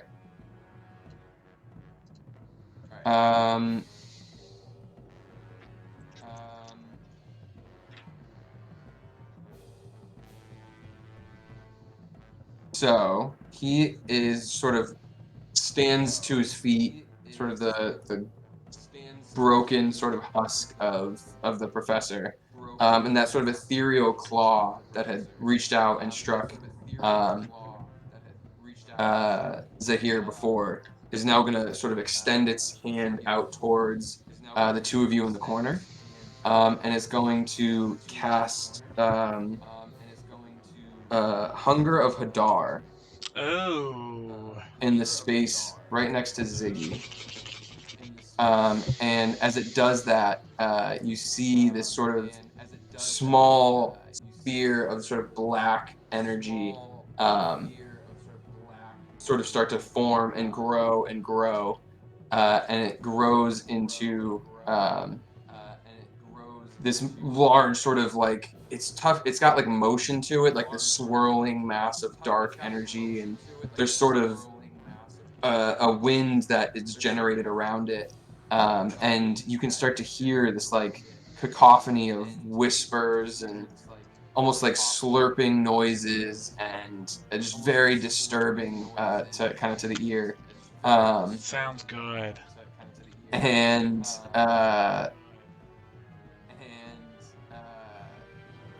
yeah, so that's that just kind of starts forming there next to it, next to you all. Directly, like, And adjacent to me? Or on top yeah, of me? let me see if I can put a little. I'll draw a little horrible black spear.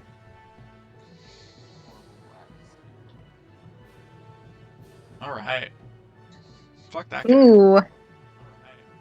Blech. Ooh. Yeah. Anyway, so that's there. And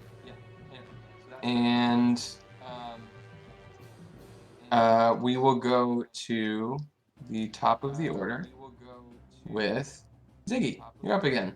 Alright. At the start of your turn, next right. to this Wonderful. sphere of dark energy, you take 2d6 cold damage. No. I don't wanna. And that is going to be 10 cold damage. Oh, so cold. As sort of this dark energy and almost these like dark tentacles kind of like seem to leach out of this sphere, and there's just a palpable chill to the air around you. Do not Gross. like that. I'm gonna get on out of here. So I'm gonna move. Can I move down the hallway, or do I have to like jump over a wall? Or something? Those are stairs, right? So this is just like a little stair. Like this is basically the front of the classroom is like on a little raised platform. Cool. I'm just gonna. And then this is an open doorway right here. Gotcha. Okay.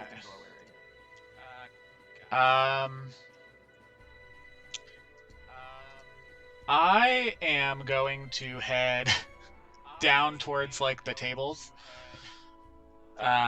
getting away from this thing, and heading towards the tables to make distance from everything in the room. So like over here. Yeah. Yeah, that's perfect. And then I am going to. We'll go ahead and bonus action just throw another bolt at that stupid, gross scorpion spider thing. If it's the one up here, you wouldn't be able to see it. It's kind of like up behind this corner over here, kind of like up by the ceiling. Oh, could I have done it before I moved? No, because it was on the other side of this wall. So you'd have to like come into the line of okay. sight with it and then move away. Gotcha. No, I'll just go against the other one on the other side then. That one you have clear line of sight. Yeah. Another guiding bolt. No, this is just my my radiant blast from the starry form. Okay. So this is just a bonus action. So it's an 8 plus 8, 16. 16 hits. So D8 plus 5 radiant. So 3 plus 5, 8 radiant, hitting that spider.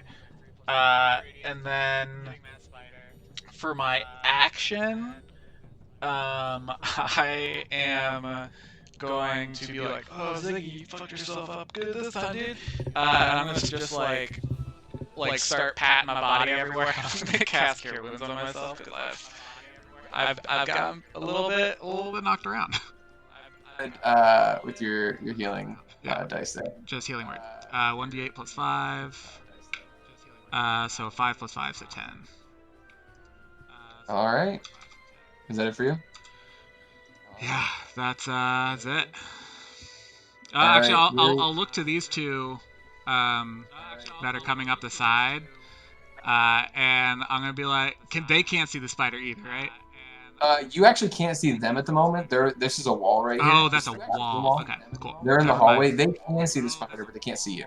Okay, never mind then. That's the end of my turn. All right. Whirl, we're gonna go to you. And you were kind of like looking up at the spider in the corner, and then sort of behind you, you just kind of heard this like rasping like form just kind of like stand up behind you. And it's kind of one of those moments where it's like, the monster's right behind me, isn't it? The monster's right behind you. Looking at me. I'm gonna kind of stand up and pretend like I don't hear anything, and then I'm going to turn and look at it with a look on my face like, rude, and say, pick on someone your own side. And I'm going to cast Reduce. Deuce. Oh! So that's going to make the target size halved in all dimensions.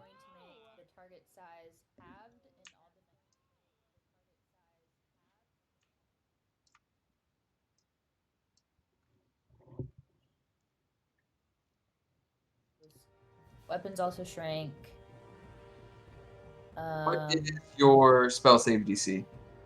I don't know. Because he's gonna make a con save against it. 13. 13. He fails. He rolls a 2. Okay. Yeah. So how do I make him? I don't think I can make him small. Yeah. So He's tiny. make him super small. No, I can't. He's tiny. Let's see if I can do this. So cute. He is. Oh, look at the little undead professor. Hey, guys. Like icon to use to make him tiny. We're gonna give him a snail. Oh, buddy. Oh, He's a whittle. Whittle baby. He's a whittle. A baby. There's disadvantage on strength checks and saving throws. yeesh. And his attacks with any weapons deal 1d4 less damage. Yes. Okay. And then I want to use my sneak attack from my insightful fighting. Can I still use that? Yeah, so it's for a minute. As long as you attack the same creature, you will have. If you hit it, you'll get sneak attack damage as well. So it would have to be the spider, right? Since I The cast cave it. fisher specifically, yeah, the one that you use the ability against. Okay, then I'm gonna fly over as stealthily as possible, and then stab the spider with my rapier. Do you have a flying speed? I forget. Yeah, 30. 30. Okay, yes, then yeah, more than enough. The little tiny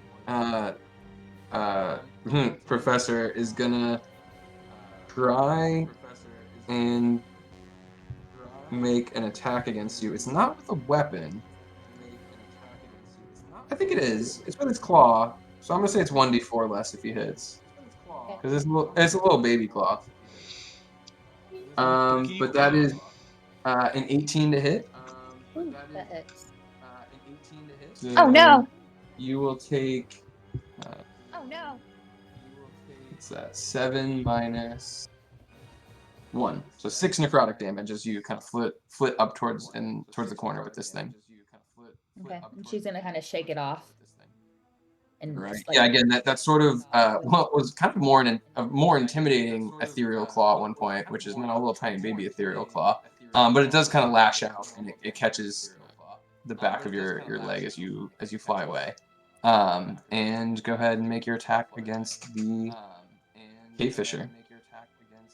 18. 18 hits. So you go ahead and roll your regular damage and then your sneak attack damage as well. So first is d8 plus 5, so that's 13. And then sneak attack. I love that you have sneak attack. I love it. I love it. I love it. 5, I love that you have sneak attack. I love it. I 10, love it. I so love it. 23 total. Okay. Right. Yeah, so you just kind of like flit up very casually, and with just some sort of quick, expertly placed just slices, just sort of cut through its defenses. Where your first arrow kind of scattered off of it, you kind of learned where its armor was, and you kind of just do some quick cuts and pierces, and you get to kind of start to draw blood from it, whereas it hadn't been bleeding before. Is that it? Yep, that's it. All right. We're gonna go to Kami. You come running down the hall to see sort of what the commotion was, and as you kind of turn down this hallway, you watch this huge white. I think it's still glowing actually from the. Or no, Jake attacked No, it Jake. after, Yeah. Jake attacked which it. you critted on. So yeah, that would have been the advantage. Okay. It's still kind of glowing a little bit, if we're honest. Spider-looking thing up in the corner. I can see that from the hallway. Yes, this is all line of sight directly to it. It's up in sort of the corner, but How high up in the corner? What's the height? in the hallway, it's probably something like 10 feet or so. Beautiful. My glaive got reach, baby. I got a 10 feet reach with my glaive. All right. I'm going to kind of turn back to Maeve and be like, "What the fuck? This is not." No, okay, that's what I thought. I'm gonna run forward and sort of be like, "Okay, here we go, family reunion," and I'm going to attempt to enter the King's Fury. Roll your Kin's Fury die. Yeah. Okay, that is 2. 2. No shit. Do I have the write-up or do you have the write-up for that? Who's it gonna be? I have it. Who's it gonna be? I know who it is. If Do you want to describe what happens? Yes. So as Kami runs up into the hallway, he grabs his glaive from behind his back and brings it forward. And as he does, this wisp of white energy, kind of like a mist, seems to follow it. And his eyes that were once had fuchsia pupils go full white. And he starts to kind of get this like mystical sort of looking shimmer to him. And as that shimmer sort of spreads across his entire body, one tattoo in particular on his torso starts to glow as well. It's a It's an image of a kind of younger looking man hunched over, holding what looks like a bowl or maybe like a potion or something, handing it to a man that's sort of laying on the ground, sort of looking like he's in distress. And the mist behind Kami starts to swirl and take the shape of the man that you see on the tattoo. And he's probably about 5 to 6 years older than Kami, much slighter, shorter, not nearly as like big and bulky, kind of wearing long flowing robes. But there's definitely a little bit of a family resemblance to him. And Kami's going to take Tanulum off of his back and say, "All right, Uncle, let's do this." And I'm gonna make an attack against the spider in the corner. Okay. So let's get you moved over there. With the 10 feet, and go ahead and make your attack roll. Okay, that is pretty good. It's a 15 plus 9 for 24. Oh yeah, go ahead and roll damage. Oh, yeah. Is going to be. Oh yeah. It's a. Oh wait, it's a 1, but I have great weapon fighting. I can re-roll it. Oh wait, it's a 1, but I have great weapon fighting. There you go. Baby! Us Kabowski brothers have to take all the re-rolling ones we can. What was that? Us Kabowski brothers have to take all the re-rolling of ones that we can. Yes, you can. All right, so that is a 6 plus 6, so that is 12. What is that? Slashing damage, and the kind of ghostly-looking shade seems to rush over and sort of like kind of put himself up against the spider in the corner. And so now that spider has disadvantage on any other attack against anyone else except for me. Hey. Das gut.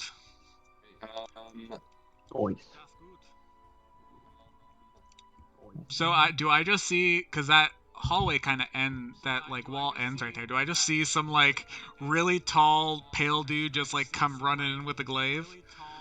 Yes, that's exactly what you see. You see just kind of like swinging up into the corner with it. And then on top of that seems to conjure a ghost out of midair that also swarms the spider in the corner. We got friends. It was 12 damage, right? You said? Yes, 12 slashing. Okay. Got it. All right. Anything else? No. Anything else? All right. That's my action and bonus action. All right. Excuse me, Zahir. Zahir is going to having gotten. Start of your turn. You will take that cold damage. 4 points of cold damage. Okay. From the sphere. So Zahir now recognizing that the professor has turned himself or is turned undead. He is going to move towards about 15 feet in like, where's my little pointer?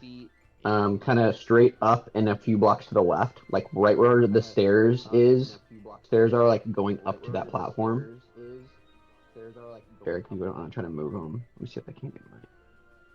Sorry, were you trying? Yeah, like right here. Okay. You're gonna go 15 feet right there.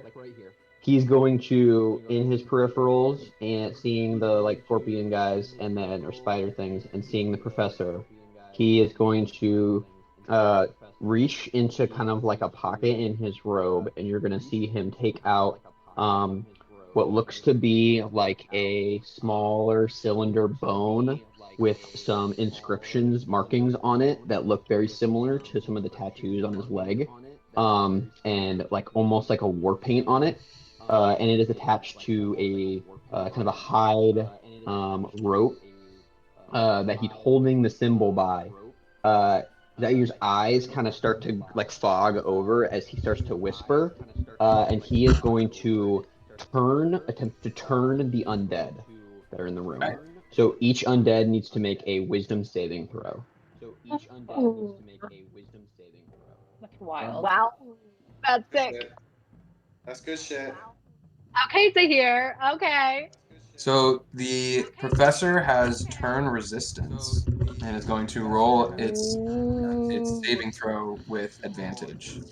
Wow. It is a what saving throw is it? 15. Sorry, which stat? Wisdom. Wisdom. That is a 20 total for the professor. Okay. However, the Fisher at the top is also undead, and I think it's anybody within that They you can see. hear me. I can hear you. See or hear. See or With- hear. Yep. Within 30, and I think the where he moved was so everybody was within 30 feet. Yeah. Yep. All right, so then they're gonna each make their saves. Wisdom. Oof. Okay, so the one up top fails. The one in the hallway succeeds with a 20, and the other one has 10. He So has one some of them wise I rolled a 20 because its wisdom is plus 0. So this one fails and is turned. This one resists. Okay, so the one that is turned for a minute or until it takes damage. And it must spend its turns either trying to move as far away from it as it can. It can't take reactions, and for its action, it can only use the dash action to try to escape from me. Or an effect that prevents it from moving. So as I do that, Zaire kind of makes the prayer. He senses the resistance from the professor and from the one in the hallway, and he doesn't know anyone else really. Like there's commotion in the hallway. He kind of turns to Whirl and Ziggy and just says, "Focus on the professor." And then the remainder of his turn, he is going to move the remaining, like 25 feet back away from the professor. Right. You got a creepy bird, dude. All right. Is that it for you? Okay.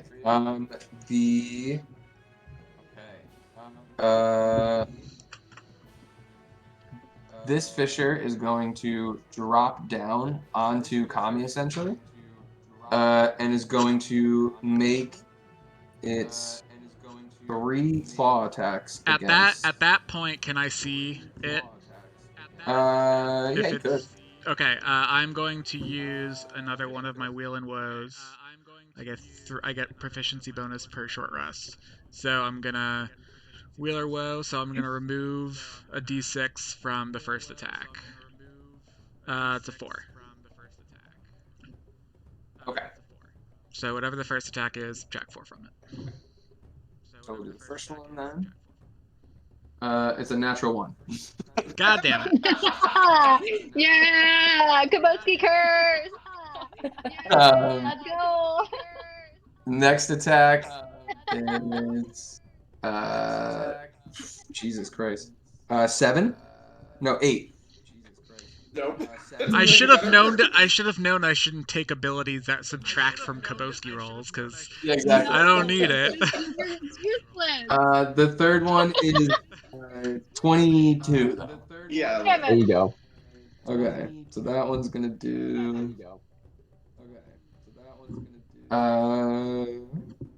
8 slashing damage, reduced to 4, I believe, because of the Kin's Yep. Fury. Yep. Okay. And that one is like just kind of on top of you there. The one up here has to use its what's that? Said, let's dance. This one has to use its movement. Its total movement of 20.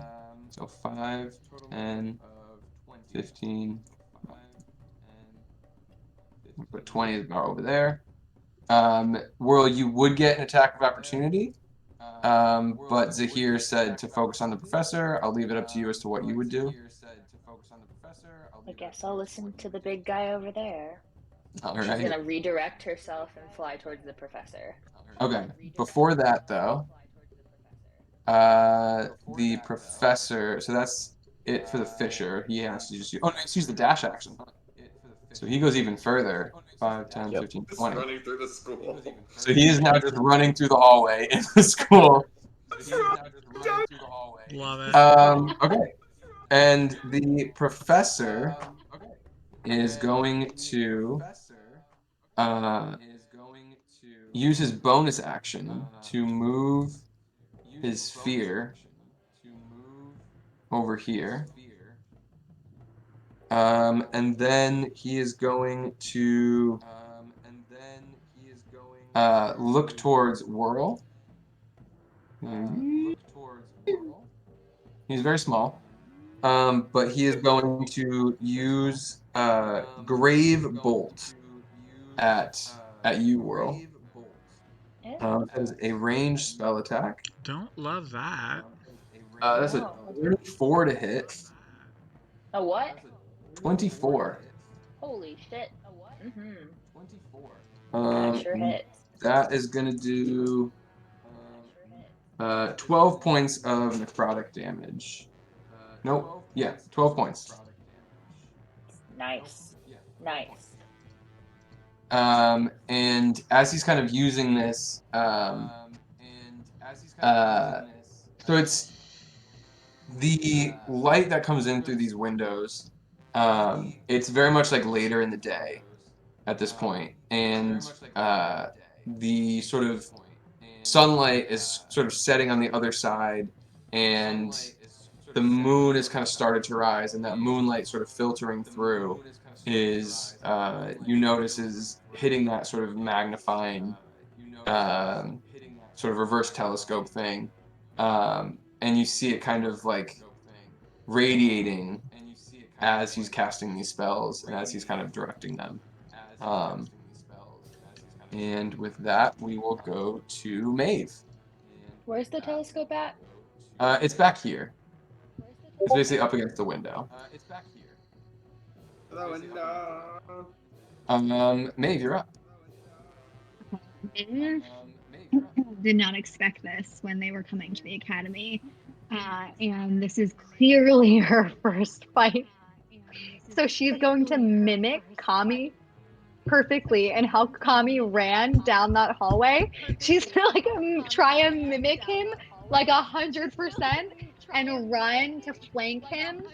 And then cast she's gonna cast Witch Bolt at the motherfucker who hit her friend. What's your speed? 30? Yeah. Okay, yeah, so you can get up to just a little bit behind him, so not right next to him. Perfect. And then I'm gonna Witch Bolt at a 3rd level. Okay. And that's a dirty 20. Yeah, that'll hit. Fuck that spider. Scorpion? Hybrid? Fuck that spider! It's kind of a weird spider scorpion mix. Yeah, I don't know. It's a Witcher thing. It looks like a Witcher thing. Yeah. It's been so long that since we played that I was like, "Where's my D12?" All right. That's 18 to hit. Yes, that'll hit. Go ahead and roll the damage for it. I thought I already. Go ahead and roll the damage. Wait, I thought I already told you what my D20 was. Oh, sorry, it was 18. What was the? Sorry, I'm sorry. Say that all again. Oh, sorry, it was 18. I don't remember. No, you definitely hit. What was the damage? It was dirty 20. Yeah, the damage is 18. 18 damage. Okay, pretty good. That's good. Yeah. 18 damage. Okay, pretty good. So the witch bolt kind of reaches out and it just explodes on this creature, and it kind of pushes it off of Kami where it was trying to attack him, and it falls to the ground. But its zombified form is just slightly more resilient to death than it used to be. And so where it dropped down to essentially being dead, it managed to kind of pick itself up with just barely clinging on to life, but it's popped back up from where what normally would have killed it. Okay, new character though. I made a mistake. I rolled 2d12, not 3. Can I roll that extra d12? You can. For 3rd level? That's okay. I just rolled 10. So then, what does that do? So another 10? Yeah. Okay, so it's 28 That's 28 total, damage. which it's going to still take that same damage, but because of its Okay. resilience, it still is going to pop right back up to a single hit point. Okay. Yeah, zombies, man, they're hard to kill. Anything else from you? Let me look at. No, that's it. Okay. No, that's it. All right. Ziggy, we're back to you. All right. And at the start of your turn, you're going to Take that stupid fucking damage. 10 points of cold damage. Again. Ooh. Bro, get away from me, my dude. And Chill, bro. and I'm gonna Chill, bro. run. Chill. I'm basically gonna run like back towards like where I just was. Like we're just like back in that back corner where I came from. And then. Oh wait, where are you? Oh yeah, 5, 15, 20, like right over here. Yeah. And then I'll be like, okay, creepy bird dude said kill zombie man, so I'm gonna try to kill zombie man. And I am going to. There are windows around, right? These are all windows. Okay, so I'm gonna do something pretty cool. I'm gonna. You tell me if I'm allowed to do this, DM. So I have call lightning, but I don't want it to be lightning. I want it to be like starlight. So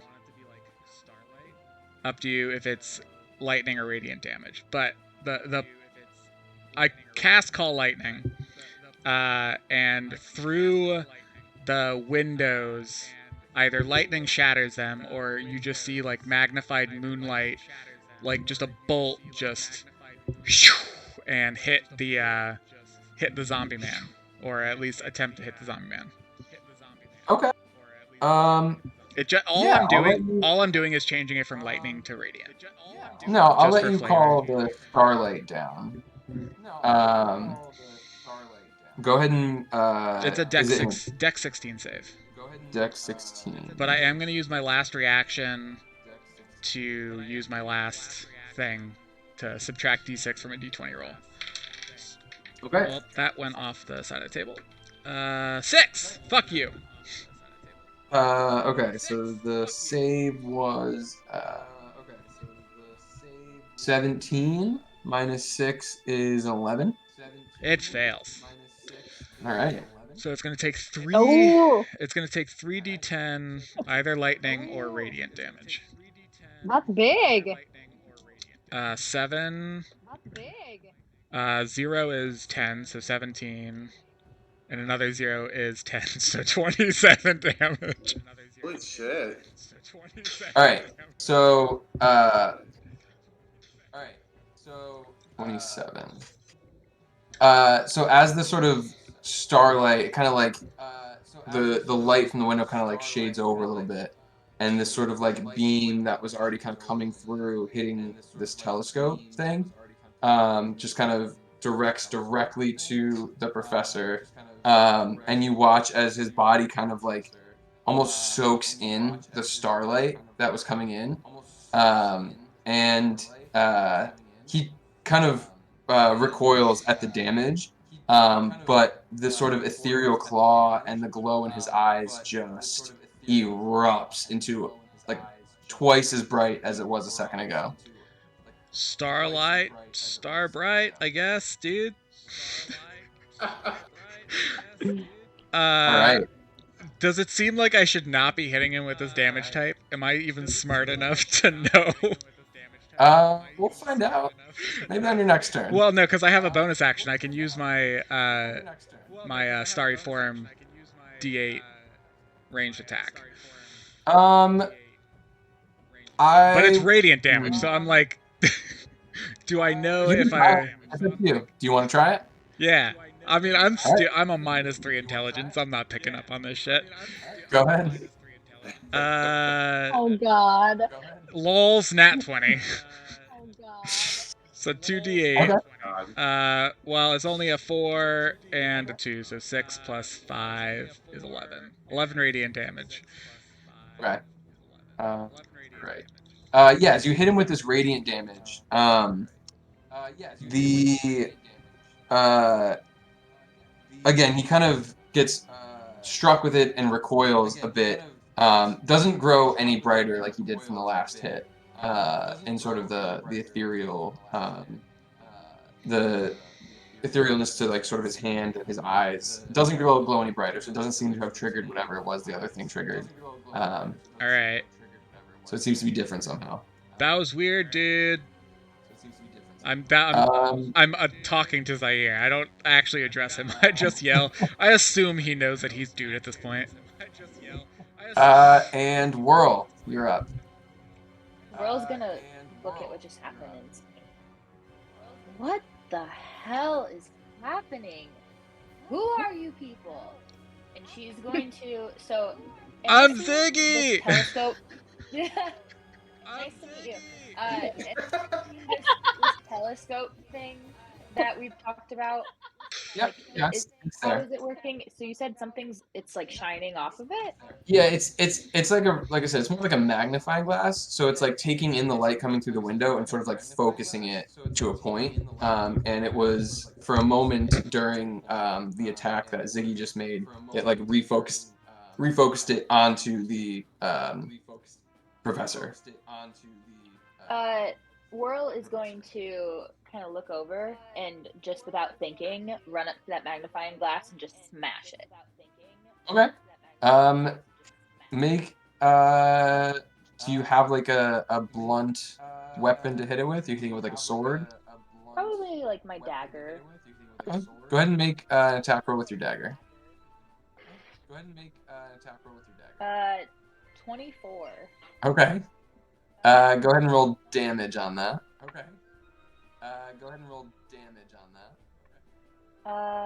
9 damage. Okay. Yeah, I mean, this thing's not the sturdiest thing in the world. It's mostly made of like glass and things like that and mirrors.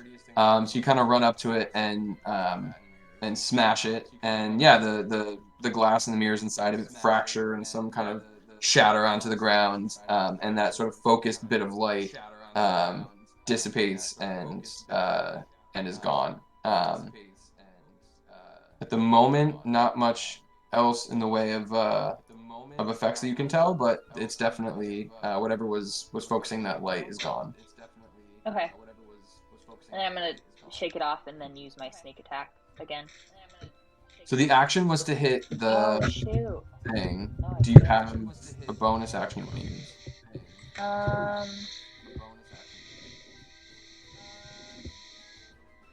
Could I use my eye for detail? Use my bonus action to make a perception check to try to figure out what's happening with this whole light situation? We'll check what. That's. It's just use a bonus action to make a perception check to spot a hidden creature or object, or to make an investigation check to uncover or decipher clues. Yeah, absolutely. Go ahead and make an investigation check for this one as your bonus action. Okay. 18. 18. So, I mean, you already noticed that this thing was affecting this creature in some way. As the sort of light from it dissipates when you shatter it, the creature himself in front of you reacts sort of viscerally to this, to the dissipation of sort of this light and the shattering of the magnifying glass. And he's still very much charged with that sort of ethereal glow from the attack that he had previously. But is now sort of seems to be struggling in place to some degree. You're not really sure why, but it seems like he was not controlled by, but given a sort of freedom of movement by this device that after shattering it, he's now kind of like stuck where he is in this glowing form that he has now. All right. Okay. Um, I'm gonna yell to the group. He's stuck. Come get him. all right, Kami. I hear Whirl yell that out. I'm gonna say, "Don't need to tell me twice. May, finish this one off." And I point to the spider, and I'm going to rush, basically right up to the professor. And I imagine that would get the spider would get an opportunity attack if it wants it. Oh, I Yeah, think I'm you're not just, how far. I think you're What's just your short. What's your No, I'm 30 feet. 30 feet? To not go around the table, just give me an acrobatics check just to see if you can kind of jump over the table at the professor where he is. Because there's some debris and stuff over there. That landed on top of my pile of other d20s. God damn it! All right, let's actually get it into the tray.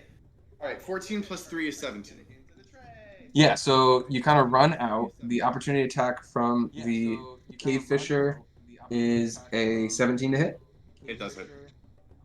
And that is 13 points of slashing damage, reduced to 6 because of the Kinsphere. And you just kind of sprint into the room. Whoops. Do this. You sprint into the room. Ziggy, you just watched as this like huge, not as big as you, but definitely a large individual, just comes like the cop from It's Always or from It's Raining Meatballs or whatever it is. Yeah. It's talking to the kids of meatballs, like, sprinting into the room. What a weird reference. And yeah, it's a great reference. It's one of my favorite gifts of all time. And he It's a vaults, great gift. and he vaults I over know the exactly table. what you're talking about. Just kind of like one steps up onto the table and then like brings the glaive down into an attack onto the professor. And go ahead and I will just because I want to make sure I get the order of operations right.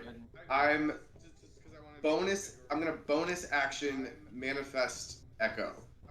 So the sort of like kind of like wispy shade of my uncle sort of solidifies into like a full kind of like even paler than me, but like a solidified like where there's features and it's like an actual tangible person. And then he's gonna basically come with, because then I'm going to use one of my unleash incantations so that when I attack, he attacks as well. Oh shit! So you get double attack. One attack from. So 4 Okay, attacks. so one attack from Kin's Fury. Oh shit. so as you kind of eventually yes, but I am currently Barbarian 3 Fighter 3, so I have not gotten to extra attack yet. Oh, so I okay. Once you get the extra attack, it'll be 4.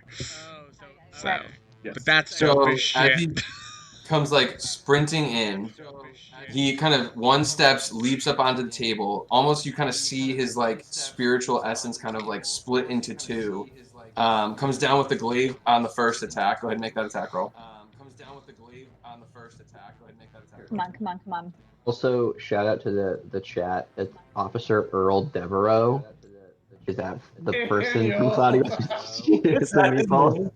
All right, that one is for me. I love that. Is The a fact that 16. someone knew. Appreciate it, chat. Way to go. Is it 16, Eric? 16 hits, yeah. All right, and so that will be a 2, which I can re-roll. Thank God for great weapon fighting. So you can reroll 1s or 2s? Yeah, so because of my fighter, like, what is it called? A fighting style that I chose? Yeah. Great weapon fighting. Anytime I'm fighting with a 2-handed weapon, if I roll a 1 or a 2, I can re-roll the dice. And then I have to take... Is that on the damage or the attack? The damage. Yeah. Such a Kaboski trait. It's great. I love it. Oh, good. Good. Very happy Somehow that I you did that, cannot bro. roll into the fucking tray today. All right, let's try this. All right, a 5, but then I missed this last time. +2 from raging, so 7, plus the 6 from the regular damage, so 13 slashing damage. 13. All right. And now he is technically affected now instead of the spider by the ancestral guardian thing. So he has disadvantage on attacks against others except for me.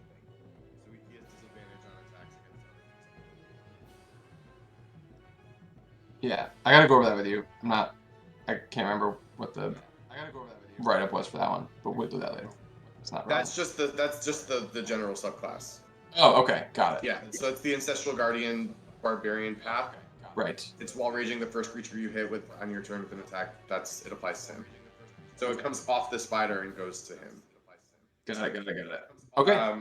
And then second attack from the Echo.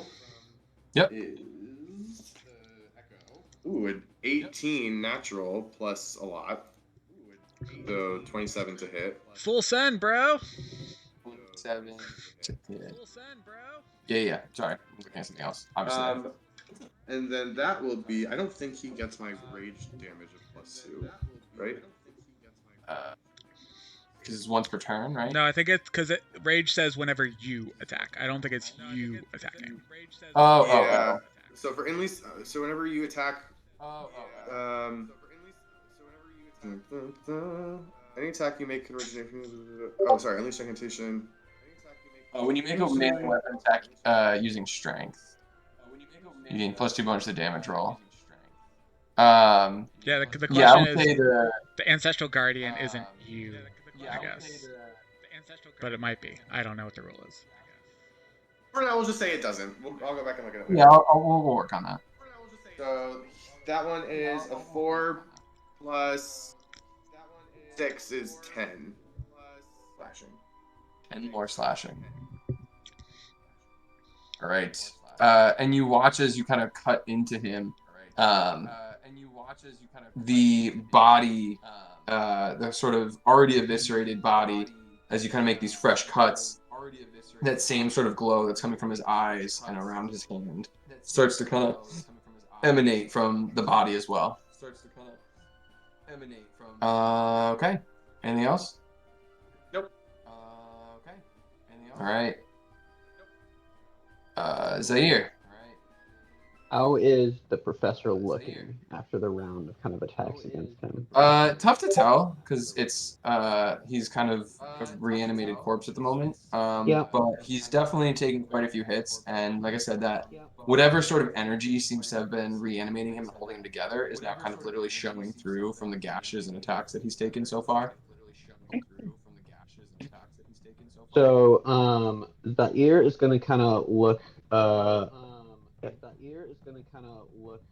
Having noticed that, also should I take the damage, by the way? I'm by the thing.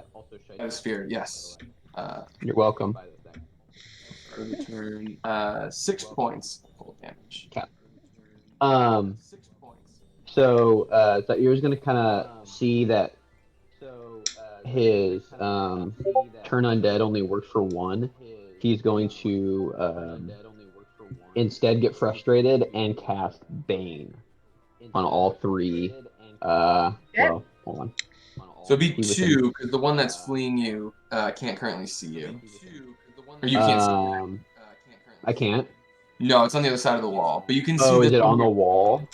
No, it's on the other side of the wall. Okay, that's Yes, fine. I turned that one, so like he's he's good for a minute. He's gone. So I'll cast Bane on those 2. Yeah, he's good. And they have to make a charisma saving throw. Alright, charisma save from the... I'm hoping the zombies aren't very charismatic. Professor. What are you talking about? They're lovely. Oh. Lovely, absolutely lovely. It's a 17 for the professor. He's gonna pass. Jeez. And for the fisher, it is...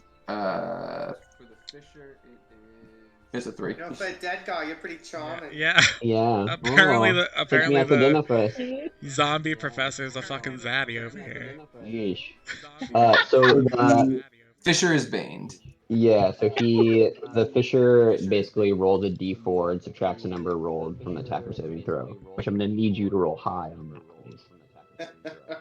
And then Zaire is going to get out of range from this little. So what's the like sphere radius of the ball? Is it like a So it itself takes up a 5-foot space, 5 foot? and then anything within 5 feet of it. How tall are the ceilings? Is it like a cab, In like the a traditional? classroom, they're like 25 feet high. All right, I'm gonna go 25 feet straight up and 10 feet back. Great. And I'll be flying at this point. Or if there's like a chandelier, like Harry Potter style, with like all of the like candles up there, Yeah. I would like be on a rafter. Okay. But like I want an aerial view of it. Yeah. Definitely like some beams and rafters up here in the ceiling that you can kind of latch onto. All right. Fishers are gonna go. This one, seeing Maeve up ahead, is just going to charge at Maeve and is going to make a baned attack against her. So that is 18 minus 2, 16. AC is 15. It hits. This is Fine, where you I'm gonna could catch shield. shield if you wanted. Yeah. Yes. Shield. It's the exact situation where you want shield. Yep. Casted. Okay, so you cast shield. It's going to make its 2 other attacks, though all of those will be against your new AC, which is now what? 20. 20 with shield? Mm-hmm. Shit. Plus 5. That's pretty solid. Yep, 15 Yeah, plus 5. shield Yeah. plus 5 for the turn. It's crazy. Yeah. Baby. That will miss. Till the end of the turn too. So Ooh, that's a natural 20 on the last well, one. that one's Though. not gonna. Does it not get baned? I think nat Not 20 with a hits no nat matter 20. what. Nat 20 is going to hit no matter what. Okay, so that's going to be.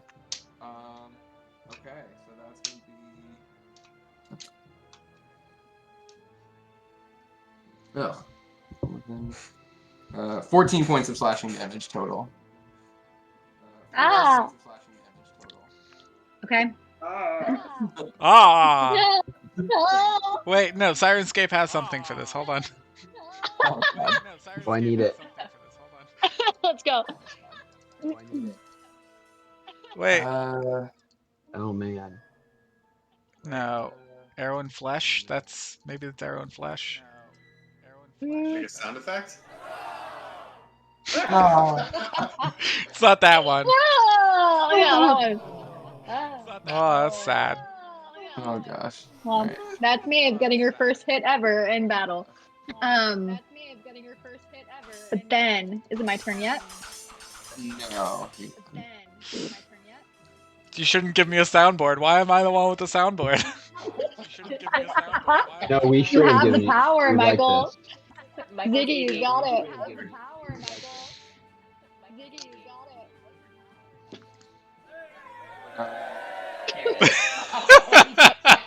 And the tavern. We're not cheers. cheering for this.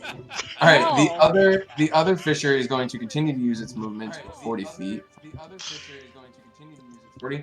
is going to continue to run away. There's a social studies class that's just like.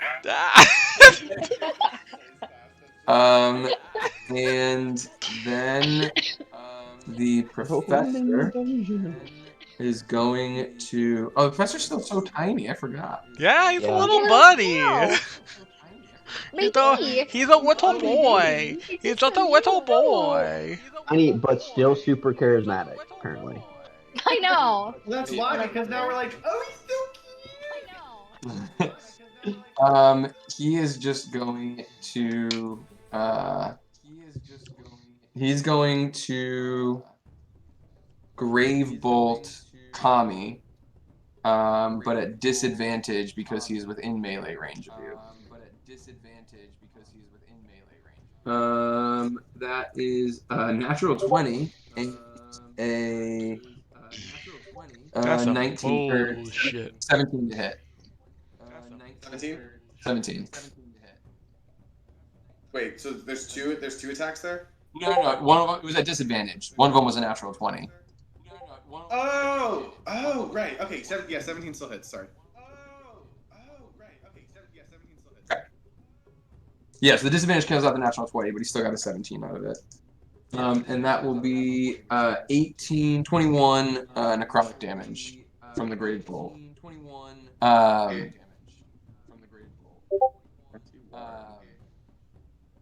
And with that, it is now Maeve's turn.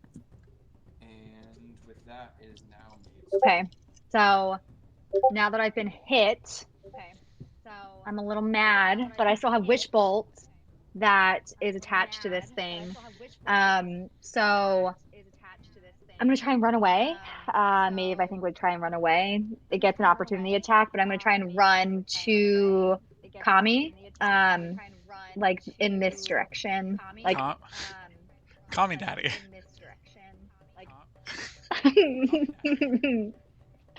So I'm going to run around it, and then as I'm running, try and cast a Witch Bolt once I'm in distance. Okay. So opportunity attack on that one. Poor Ziggy's just like there in the crossfire, like, where are these people coming from? Bro, I was just trying to do an old lady a solid, and now I'm just like The fighting strand that I shit. have, this is fucking wild. Fucking With the Bane on it, it's 4. We'll miss you. It is. Yeah. Perfect. And go ahead and Witch Bolt is you don't have to roll again, correct? yeah, it's just the Yeah. action do damage. Yeah. It's So 1d12. go ahead and roll that, but he's at 1 hit point. So you would kind of hit him once, and he's still kind of like crackling with that Witch Bolt energy. And as he kind of like rights himself again to take one last kind of swipe at you, you just kind of turn and just like snap your fingers, and as you do, that energy just convulses around him, and the kind of like claw that reached out at you just kind of goes limp and falls to the ground, and is just dead there, deader than it was before. I killed it! Hey, Kami! Do I see this, or am I tucked behind that corner? No, you see that. Nice work, dude. All right, and then we've got Ziggy up. All right. I'm gonna look up to Creepy Birdman. Still zombie, dude. Cool. And then It's like your feathers, kind of like just like a bird giving a thumbs up. Another. I have Call Lightning up still, so I'm gonna just do another Call Lightning. Okay. DC 16, Dex save. That's a 7. That's a fail. So that's 3d12. Sorry, d10. Hold on. It is 3d10. So that is a 4 plus a 5 is 9 plus a 0 is 19. 19 damage. 19 damage. And then Right. how's it looking? In it, okay. Well, So same same spell, but not the same amount of damage. Do I notice a difference in the way it reacted? I'll say this first. How do you want to do this? Okay. So I'm gonna literally just be like, "Yo, creepy bird dude, still the weird dude." He gives a thumbs up. I'll just be like, "Dude, you need to chill." And I'm just gonna I'm actually gonna run up behind him, and I'm gonna give the zombie a hug, and I'm gonna call the lightning, the lightning or the radiance, just through me, I'm giving him a radiant hug. He's also tiny and you're giant, so it's like. I pick him up in my hands, and just the lightning just right off my hand. So, because I am 8 feet tall, so the light comes in through the window, and as it kind of hits him, that ethereal glow that he's had kind of grows brighter and brighter and brighter, and you watch as the light that was kind of emitting through the cuts and the gashes that he had taken this far in the fight start to just like disintegrate what's left of his like emaciated flesh, until there's just like this bright light glowing around just like what's left of his skeleton, and with sort of a wheezing, screaming kind of yell, this light just explodes, and let's see, Oh no. Whirl, Tommy, Maeve, and Ziggy Yeah, no, me for sure. all need to make dexterity saving throws for me. I have advantage of this because of barbarian. I forgot what the skill's Rage. called, right? It's rage. Just raging, you have advantage on strength and dexterity checks, I believe. Yeah. No, it's something. It's Hey. Either way. No, it's something. 18. 21. 22. 18. 15. Okay, so you all pass, meaning instead of the 46 radiant damage, you will each take 23 radiant damage as this explodes. And as it does, the windows around this little area here just shatter outwards. Like, not like Fuck. broken bits of glass, like the glass is turned into a fine mist and a glitter and is just scattered out of from its panes. And there is just like nothing left of this creature in front of you. How much damage again? Say that again. 23. Total of 23. I was at It was 26. Yeah. It was 46 halved because you had all passed your dexterity save. Is everybody okay? Yep. No, I'm at 3, but like, I'm at 4. I'm like, I did it, dude! And then I just like almost pass out. I'm like, I killed it.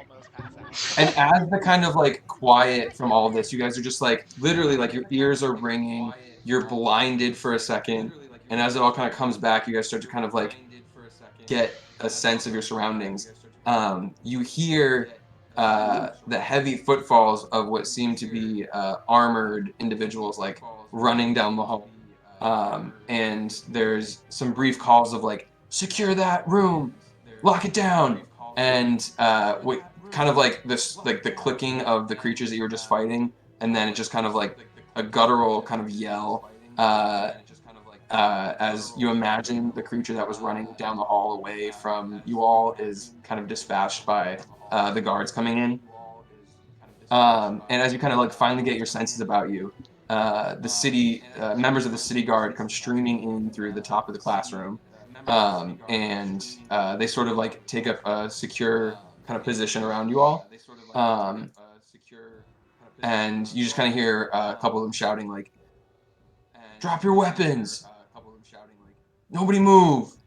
And strutting in behind them all, you all see a very tall. Where are we? A very tall, sort of very pale skin, long black hair, and sort of a bigger build of an Aasimar. And Ziggy, you recognize this individual as Headmistress Candela Brudelar. So I'm like knocked out under the table, and I like look up and I see her, and I go back down, and I try and like scoot. I try and scoot under this big table. And she kind of steps in from behind the city guard. And as she walks in, she kind of just takes a moment to kind of like gauge the scene. And she says, "Guards, Does she these see me? individuals." What was that, Zia? I'm up in the rafters. Yes. Do they see me? The guards don't. The headmistress is a much more perceptive individual. She doesn't say anything at the moment, but she's eyed you once or twice since she's walked in. And she kind of says, "Guards, secure these individuals." demand to know what happened here. And the guards sort of kind of like close in around you all and start to kind of approach you in an attempt to kind of grab some shackles and just basically secure you until they can figure out what's going on. It seems like I'm not gonna be able to just hide. I like crawl out and I like I just like walk up to her. I'm like, all right, I know the deal. Like, let's just like I it wasn't me, but like I know you're gonna throw me out. And she kind of like looks at you and just shakes her head. She goes, Ziggy, this is why I didn't want you here. I Dude, knew it would this end up wasn't something. even me, dude. It wasn't even me. We'll get this all sorted out. Guards, please have them brought to the. Kami will drop out of the Kin's Fury state. His eyes return back to normal. The shade of the other man kind of dissipates into, the light. And he's gonna walk over to Maeve and sort of help pick her up off the ground after that blast, and just say, "It's okay. Don't worry. We're going to talk to them. We'll figure it out. Don't stress." It's a mistake. We should just tell them we saved them. Should I tell them that we saved them? Well, let me do the talking when we get there. So the guards come in. They place shackles around everybody. The guards kind of like seem to be yelling at you, Zaire. Like, come down here. Get down here at once. Kami has not noticed Zaire, and then he looks up into the rafters and says, "Has that big turkey been here the whole time?" As I'm getting pulled out, I'm like, leave creepy bird dude alone. He's a cool dude. He helped. Zaire, like in a moment, like looks down and then looks at the open window that's like right there. And he makes a dash for the window to fly out. As you do, go ahead Fly, and birdie, fly. make a wisdom saving throw for me. Wisdom? Yeah. Wisdom? He's got Can I +4 make a reaction to wisdom. that as well? To him running? Yeah. Me What too. are you trying to do? Can I cast guidance on myself, or is that too? That's an action. Not Yeah. as a reaction. Alright. That is. What's an 18? She is, and you know this about the headmistress to a degree. She is a powerful archmage, and with a very high spell save DC, she casts Hold Person. And as you go to make a run for it, you essentially just fall directly to the ground. She This goes. whole time, go ahead. She just kind of shakes her head. They always try. Hey, leave him alone, lady. As you're held there, the guards come and they place the shackles on you. But yeah, no, she didn't get to be headmistress by accident. Whirl seeing all this happen is very aware that the headmistress that she was told not to come in contact with. So she is slowly this whole time trying to make her way towards the window, being that she's 5 feet away, and is going to attempt to jump out and fly. Oh. So the ability that the headmistress has is a mass hold person ability. So go ahead and make your wisdom save on that one as well, and see if you can resist. Gotta be wisdom. Oh no, absolutely not. 7. So as she kind of started to see you move, and as Zahir made his move, she actually is just going to cast mass hold person in the entire group. So everybody make a wisdom save as well. Here's the best part. I have advantage on wisdom saving throws, but my wisdom is negative, -3. Walls. I don't know if it matters, but nat 20 plus 5. Wait, nat. Why do you, It's Theo? Why do you have advantage? Oh, I got a 22. Um, 28. I got a natural 20 as well, but -2 makes it 18. I got a +8 on my wisdom saving throws. I'm just like, dude, you do this to me every time. Like I'm over it. I'm Like, so going out willingly. you're currently like shackled, and you're just like, what the hell, dude? Like, I'm going. You're also like 3 points from like Yeah, being knocked out. I'm like, You're not moving. I am not doing great. I'm like, dude, I'm not even doing anything. So, yeah. So all of this is actually, you guys are Kami. No, you fail actually as well.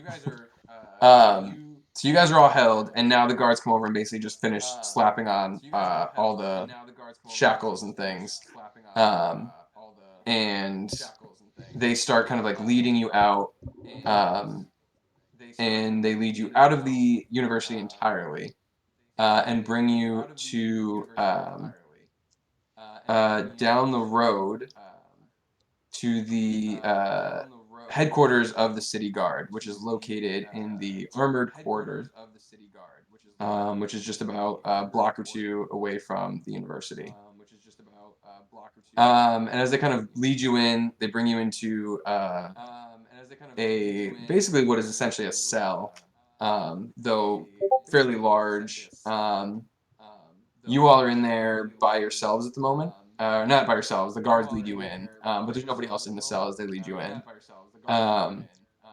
And the guards kind of lead you in, and the headmistress followed everybody there with the captain of the city guard, who now shows up, and you can tell from the uniform that he's wearing that he appears to be the captain of the guard. And they kind of like walk you into this cell. The guards close the doors behind everybody, so you're all in the cell with the headmistress and the captain. And the captain begins to speak first, and he says, the headmistress here tells us that there was a bit of an incident at the university. We got word that a body was discovered. There was some suspicious individuals hanging around that body, and then there was a kerfuffle of some kind. When he says kerfuffle, I laugh. He kind of stops for a minute, looks over you, and we would just like to figure out exactly what happened there at the university. That's all. We're just looking for answers. I'll tell you right now that makes two of us for sure. I was here visiting the academy with my companion, this young elven woman here, and we heard cries for the city guard coming from down the hall, and myself, I am sorry. I should be a little bit more forward and introduce myself. I am Comedrith of House Kvar of the Tovaro. I am a third level Keen's Blade, Tovaro Legion of Centuries, and as when I hear a cry for help, my first instinct is to respond. And so the respond I did, and I stumbled upon quite a scene, as you mentioned, and did the best I could to aid at least who remained living amongst the people in the classroom. Yeah, that was so nice. I appreciate it, dude. You're very welcome. It's the least I could do. I must say, unusual we'd see one of the Tavoro here in the city. Though I think it was lucky that you were there. We did take some accounts of witnesses, and we spoke with one of the clerks at the front who said that they were speaking with you at the time of the incident, and that you ran in to help.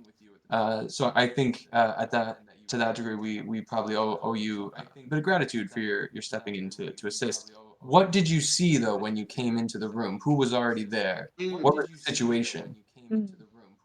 Yes, it all happened so fast. I'll try my best to remember as best I can. The first thing we see, Maeve. This is Maeve. This is my companion, Maeve.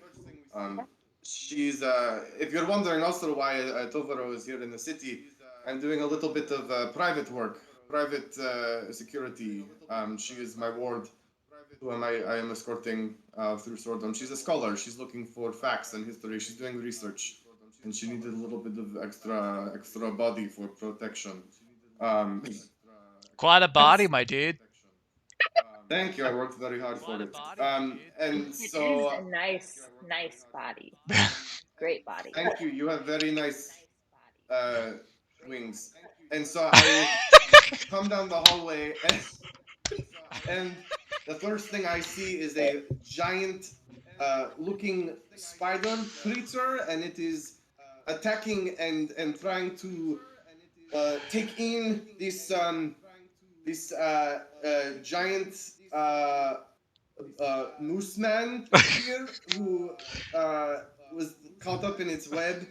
And so the first thing I do is I attack the spider, and then while I'm attacking the spider, I see, oh wait, there's another zombie here in the room, and he's casting a spell, and there's a big giant a bowl of shadow, and it's whispering, and it It looks was very cold. cold, dude. It was real It fucking was cold. it looked bad, and so I said, well, I should probably attack the little creature. Is there a little? Is the little I zombie? I don't did. think in my I encounter. could pick him up in my hands, but I think it was actually it was like the old professor dude, like you know that Oh, the you knew guy. him. You knew you. Well, I didn't know him, but like I was being brought by the astronomy professor because I was gonna do a favor, and then like I walked in, he was already dead, and then Then this he dude, wasn't. then creepy bird dude, asked me to like move his body, so I was like, I probably shouldn't, but like I don't got a better option right now, and then this little fairy person popped up, and I was like, I don't even know you, and then like Yeah, where fucking did you come from, and then I little get like fairy? shot by a fucking like spider web thing. And You're then we asking where I fight. came from? Yes, little Me? fairy. Yes. I don't know what I have Excuse to me, do with please, if this. I could, I can appreciate all of the information, certainly. Ziggy, it is correct, Ziggy. Yeah, that's me, dude. You said you came in and you witnessed creepy bird dude. Um, what exactly is your name, sir? He's a turkey. He's a turkey man. Boogie woogie oogie oogie. Hey, Um, turkey. I believe your friend here is an Aarakocra, is what Cock. Oh, your- I'm sorry. Now that you mention it, I have heard of that before. I couldn't tell. I apologize to you. Zaire's like really over it, and just like looks up at the guard and just says, Zaire. Zaire. Yeah. Ziggy, you said you came into the room and you found Zaire with the body of with a body. We don't know who was the body. It's the professor dude. It was Professor Mom. Yeah, that one. Yeah, but like he'd been dead for a while. It looked like it wasn't like it didn't seem like Zaire. Not Zaire, right? Like, do you want me to call you Zaire? Or is creepy bird dude okay? I just hear him Zaire breathe. like so Zaire's kind of like I don't know how to sell, but he's sitting down in the cell, and stands up and approaches the gate, or like the bars, and turns and looks to the guard and goes, reach into. I was about to do Kami. Um, uh, I haven't talked in so long. Yeah. Uh, reach into my pockets, So he does. inviting the guard to reach into his pocket, Yep. and he pulls out a note, and that's the pocket with the note. So he pulls out the note and he reads it for a moment. I I see. And I so work I work what happened when at you were brought in? I I deliver specimens to the professor from the pits. You know, it smells um, um, good work, but it needs to be done. I'm sure you've been down there, witnessed the games. Um, a a dwarf fell today fighting, and Did he ever? we I carried him to the academy. Upon getting to his office, he wasn't there. So I looked around, and then noticed his classroom door was ajar and walked out that way to discover his body. It appeared it had been mauled by the creatures that your guards attacked. Those were delivered to him weeks ago. Also, from the games and from the pit. I don't know. I haven't been able to look at the professor's body. I assume he was successful. He wanted to live forever. Yeah, old lady said that I too. think At this point, he got his wish. the captain kind of hands the note over to the headmistress, who takes a moment to read it. And she does and steps forward, and she says, "What kind of experiments was the professor into? Because this seems entirely outside of what he was authorized to be working on at the academy. And the specimens that you mention are certainly prohibited here at the academy. There's nothing he should have been working on." You find yourself above the dead, headmistress. I'm sure I don't know what you mean. You drive for a pursuit of knowledge, yes? I would say that's what the academy strives for, yes? All things? Are you a place of excellence on the continent? If anybody wants to study, to learn, should they come here? Only if you got the money, dude. People come here from all across the continent A to study. letter. What's your point? It surprises me to see somebody so educated, powerful, driven as you, ignorant and neglectful of so much knowledge. If only you didn't think of yourself as more than, your eyes would be opened. I can certainly appreciate your thirst for knowledge and the desire Let me ask to. you this, Professor. Apart from the squabble, an unfortunate incident with the classroom, did I kill any individual, or did the professor kill any of the individuals we were working on? No. We were disposing of bodies and giving And those individuals a bigger purpose. A the purpose they would not have been afforded if the staff at the pit burned their corpse or threw them in a pit. the individuals and what becomes of them after death are of little concern to me. What concerns me is the type of experiments that he was doing, and as we saw here today, the results of those experiments. This is very dangerous magic he's attempting to work with, and clearly it was something he did not understand, which is why he was not authorized to be working on it. And I do so not defend all of the professor's methods, nor his ultimate misguided aim.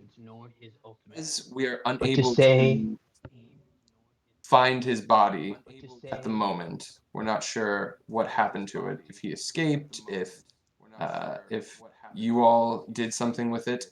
Um, so if you know anything about his body, that would be most helpful. But if we could learn anything about his experiments, it might help us to prevent this sort of accident in the future. At this point, Kami leads over to May and just goes, "That is the most well." What did you say? Your audio cut out. you cut out. Everyone cut out. That is the most well-spoken parrot I've ever seen. I It's so don't. talented. I don't It's think so he's a talented. parrot. I think it's more of like a dark I bird. think Um, He's got uh, talent. it's a that you're kind of like with big, big motions bird. to his shackled wrists and just goes, I am but a delivery boy, and sinks back, like clearly retreating. And that's all, like basically assuming like all he was doing was delivering bodies. He delivered Um, bodies and messages. While Well, they were already While dead, the right, conversation dude? was happening, Yeah, like, they're just gonna get wasted. Like, I totally get it, you know? Just, like, use all the resources. We, like, treat our bodies like they're sacred, but they're just fucking meat prisons, dude. while Wait, that conversation was happening, I'm gonna tap. Are we like locked up right now? You are in the Uh-huh. cell, yeah. You're all in a cell as they're talking to you. How many guards are in the cell with us? It's just the captain and the headmistress. The rest of the guards are outside the cell. Is there anyone? Okay. I'm gonna tap Kami on the shoulder and say, "Large one, Yes. reach in my bag." And I'm going to have him grab the lockpicks that are in my bag. You need from your purse. I don't know if I can reach. I can try. What do you need? Can you? I'm trying to whisper. I'll whisper, "Small friend. What was your name? Maeve? Mauve? Mauve's a cool color. You're a little Mom. smaller. You're a little smaller. You might be able to reach. Grab the lockpicks in my bag. I can't reach. I'm shackled." But you just hear like sending in your head. Hi, yeah, I'm Maeve. It's so nice to meet you. They're really watching us, and I don't feel comfortable doing that yet. Oh dear God! Just grab them. Just get these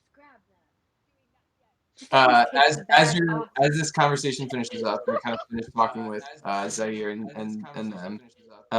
The captain looks over towards you and he says, "Ms. Beechwood, we understand you are a distinguished guest at the academy. And,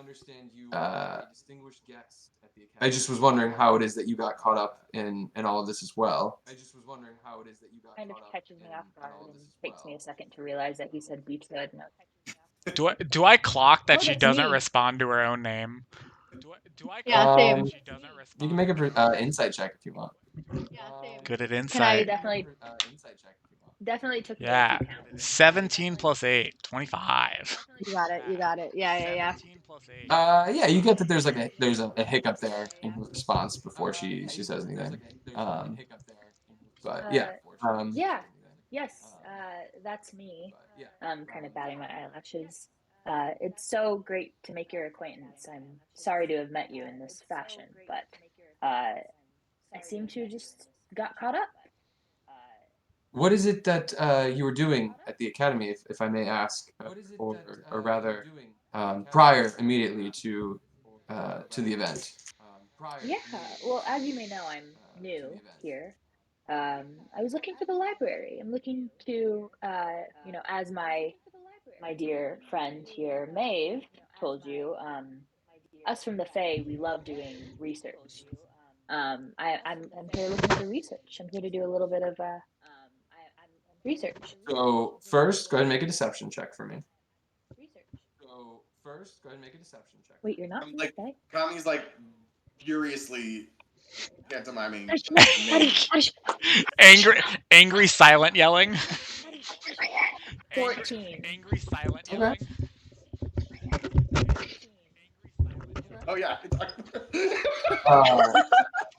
So the captain looks over to the two of you and he says, "Oh, these two were with you. Were they also with you to conduct research?" You Oh, I'm mentioned not them. with them. Right. We met shortly. We met very, very shortly. I don't even know the large one's name. I see. I just told you, I'm Kamidra. Oh, sorry. Kind of like looks to the side. Well, I have to apologize. This is certainly unusual for the academy and for really the city for a guest such as yourself. Um, I do hope it hasn't tainted your experience here too poorly. And the headmistress kind of just looks at you and she says, "Of course, if there's anything we can do at the academy, I do welcome you to my office. We can discuss it further if you wish." Mm-hmm. I maybe sometime soon. But for now, I think I'll just do a little bit of exploring on my own. I really thrive on my own. I'm very independent. But I Well, appreciate the offer. the five of you we are hoping to continue the investigation into exactly what the professor was working on. And I do hope you all will stick around the city in the meantime in case your experience could come in handy, what you saw, what you heard at this unfortunate accident at the academy. And I trust that we can keep this to ourselves until all of the facts come to light. We would hate for the academy's good name to be besmirched by an unfortunate series of events. And Ms. Maeve, if you are here to conduct research, if we can rely on your discretion, I'm sure we can work something out here at the academy for that research to continue. That would be an honor. Now, Mhm. just not to interrupt here, but just wanting to clarify, that sounds like that is a maybe a verbal letter of entry. Oh, could I have Miss Sure. Miss Headmistress? It, could you write me a letter so I could come back whenever I wanted We with a pen have a on me? letter you could sign. Wait, can Yeah. I get a letter? Can you You uncuff us so we can show you this letter? Yes, of course. She kind of waves at the captain who does uncuff each of you. And she says, of course, I'd be happy to grant you entry, to provide you a letter of entry to the academy. If we could just allow the investigation to proceed first, and I will ensure that once our investigation is completed, you are provided all of your story checks out and there are no further issues. We will permit you to return to campus and conduct the research that you require. Uh, That sounds wonderful. Thank you. Yes, Mhm, of course. mhm. Ziggy, no, I cannot grant you a letter of entry. It seems you Dude, have an own letter of entry at the moment. why do you hate me so much? You are hereby requested to leave for now, as I know you'll be back. But please, for What? now, just Why? leave the I grounds never did anything to you, dude. Hey, until we can listen, further determine what happened. listen, giant moose man. I would love Um, to tell you what to call me, but like even the professors here don't know what to call me, dude. I'm just Ziggy. how about you know what I'm going to call you because you were very sparkly and shiny when you were doing your work. I'm going to call you Glitter. I think Love that's a it. great name. Glitter, glitter, glitter. GG Ziggy Ziggy Glitter. man. Ziggy Glitter. We have a room in the Hotel of the Visionary. If you want The to visionary. stay there, Dude, you perhaps. have a bed? Dude, I haven't slept in a bed in so long. Yes, yes, no, of course, we have a bed. Bella, you can maybe the floor. I mean, we'll see. Okay, You cool. don't know how Listen, many beds listen. there are. I'm used to. If you want the bed, you can have the bed. I'm used to sleeping in pretty. I'm used to I'm. it, but like, I'd love a bed. No, I think. Listen, I saw you snapped up by that spider, and to be completely honest, and I mean no offense in this in any way, you look absolutely terrible right now. I'm You look like bleeding you from a got. lot of places. Yeah, you don't look great. I think a nice mattress would be very good for you. Cool. I feel okay. I can sleep in a place that's maybe not as fancy and poofy as a I nice got a mattress. bedroll if you want to use my bedroll. That sounds great. I can no problem. That sounds wonderful. Yes, Cool. just Too go I'm ahead. gonna costly. grab my Conversation with the stuff. As I said, I'm gonna grab my stuff and I look at the headmistress. Totally not stashed somewhere here, and then I'm gonna go. Sleepover. have Professor Demink bring your things. Whoa, whoa, Please, whoa, dude! Demink got nothing to do with this. Demink got please nothing to do do with not, this. please do not return to campus. I must stress that. I Please don't. totally won't. Wink. I totally Um, won't. so as you're all having this conversation, you're being sort of let out of the cell that they were questioning you in, and sort of released out, walked out of the the guard headquarters. Um, and the headmistress is just done with it entirely. And the captain takes a moment as you're kind of all let out and just says, uh, at the request of the guard, just if you could all remain in the city until our investigation is completed. You're welcome to stay in any of the inns we have, and yes, well, just please don't cause any more trouble while you're here. I have one question for you. You seem like someone who might know the answer to this. Maeve and I went to go see a fight in the arena today, and it was one of the stupidest things I've ever seen in my life. It was. Do you know when they? Is there a good fight coming up that we can? Dude, it's a Now that you know we'll Wednesday. be in the city for a good amount of. And Oh, an actual fight, not whatever um, weird sandbox game we watched today. Yes, well, typically it's the end of the week that you look for better fights. Midweek is not typically a good time to be at the pit. Um, but if you do come back towards the end of the week, you may have some better luck. wait. Dude, if you're looking to party, I know how to party in this city. Can Okay, you show us well, some places? that sounds good. I like the Like, sound if of that. I'm not really a fight person, but like there's a lot of partying that goes on there, but like there's a lot of partying around this city, dude. I don't necessarily need to see a fight to still enjoy myself and have a good time with good company. So, you seem like someone who knows how to enjoy themselves, and I think we can have a good time. You're giving me a bed, dude. I'm giving you these, and I druid craft my special mushrooms, and I'm gonna give Maeve some, and I'm gonna give Kami some mushrooms. Be like, don't take these now, but like before we go out tonight, we're gonna have a good time, dude. Okay. Oh, thank God. Yes, that sounds good. We Oh, Maeve and I were just talking. gosh. We're trying to find some food in the city, and this sounds. I love mushrooms. Anything with I'm like gonna just. see Uh, this happening and say, Kami, those aren't normal I mean they're mushrooms. food, but like they're also not food. You know what I mean, dude? They're special. No, They're special Oh, mushrooms. Wait, bro, you've never like seen the stars? I see them all the time. We live out in the Dude, plains. this You gonna can't be a avoid them. this gonna be a good time. I see cool Yeah. stars all the time Yo, when I'm fairy traveling. girl, you in? You want some of these? I drew craft some more mushrooms. Very experienced with these. Creepy Birdman, you want some mushrooms? He was like walking away, like they're like just he's just leaving the group. Come on, Wait, Yeah. wait, wait, dude. wait, I wait, thought we wait, were I thought we wait. were Listen, friends. listen, feathers. We don't want. I'm sorry that we didn't maybe make you feel so comfortable and welcome at first, but it seems we have to be at least at some point over the next few days working together and kind of corroborating our stories. So we might as well get to know each other a little bit. I have nothing to hide. I thought that went very well.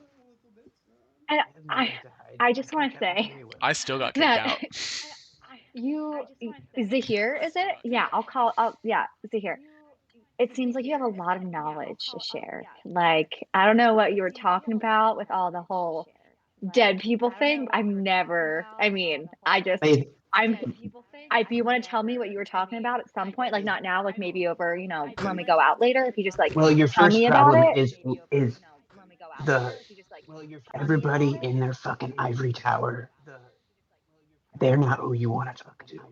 Your But pursuit of knowledge, you will find nothing but ignorance and being scared, and there's nothing there of value. Nothing. They're there to scratch each other on their backs and live in, in, in their wealth and be afraid of anything that actually does something or moves the needle on anything.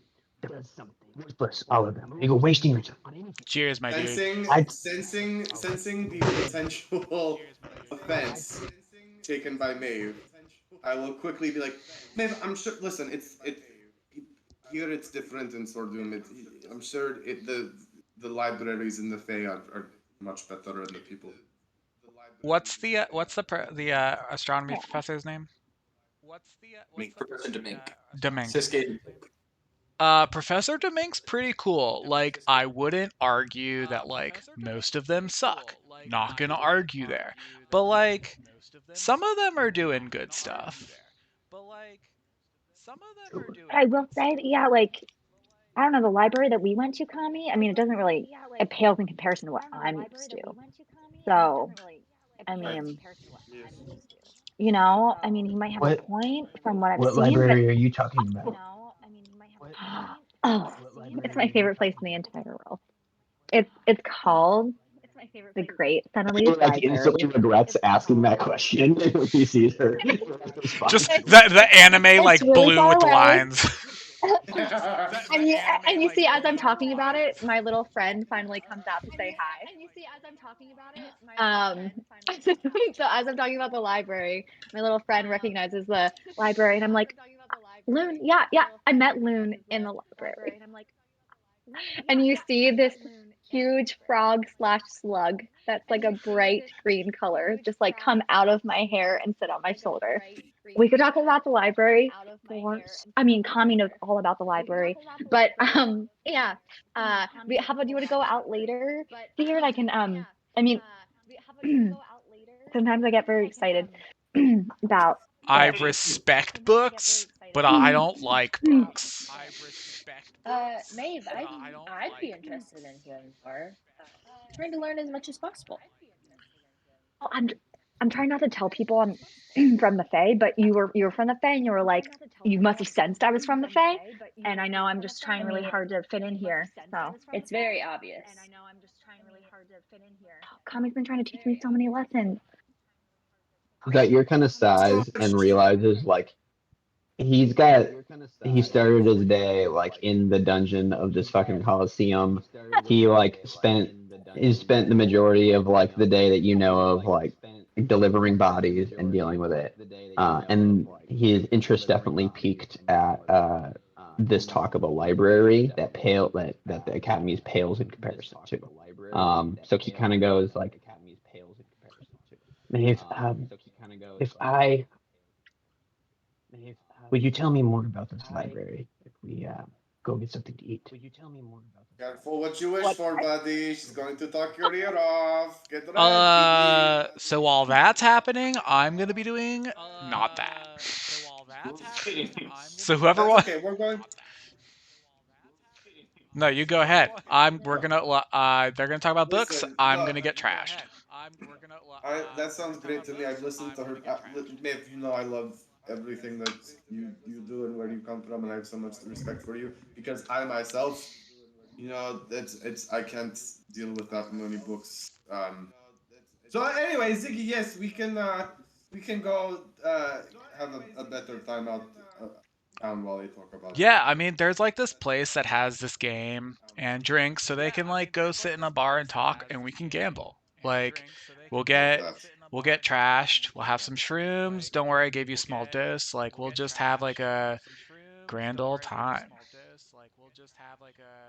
See, Maeve, I told you we would find what we were looking for here in the city. You think they're new friends? Dude, I'm totally your new friend.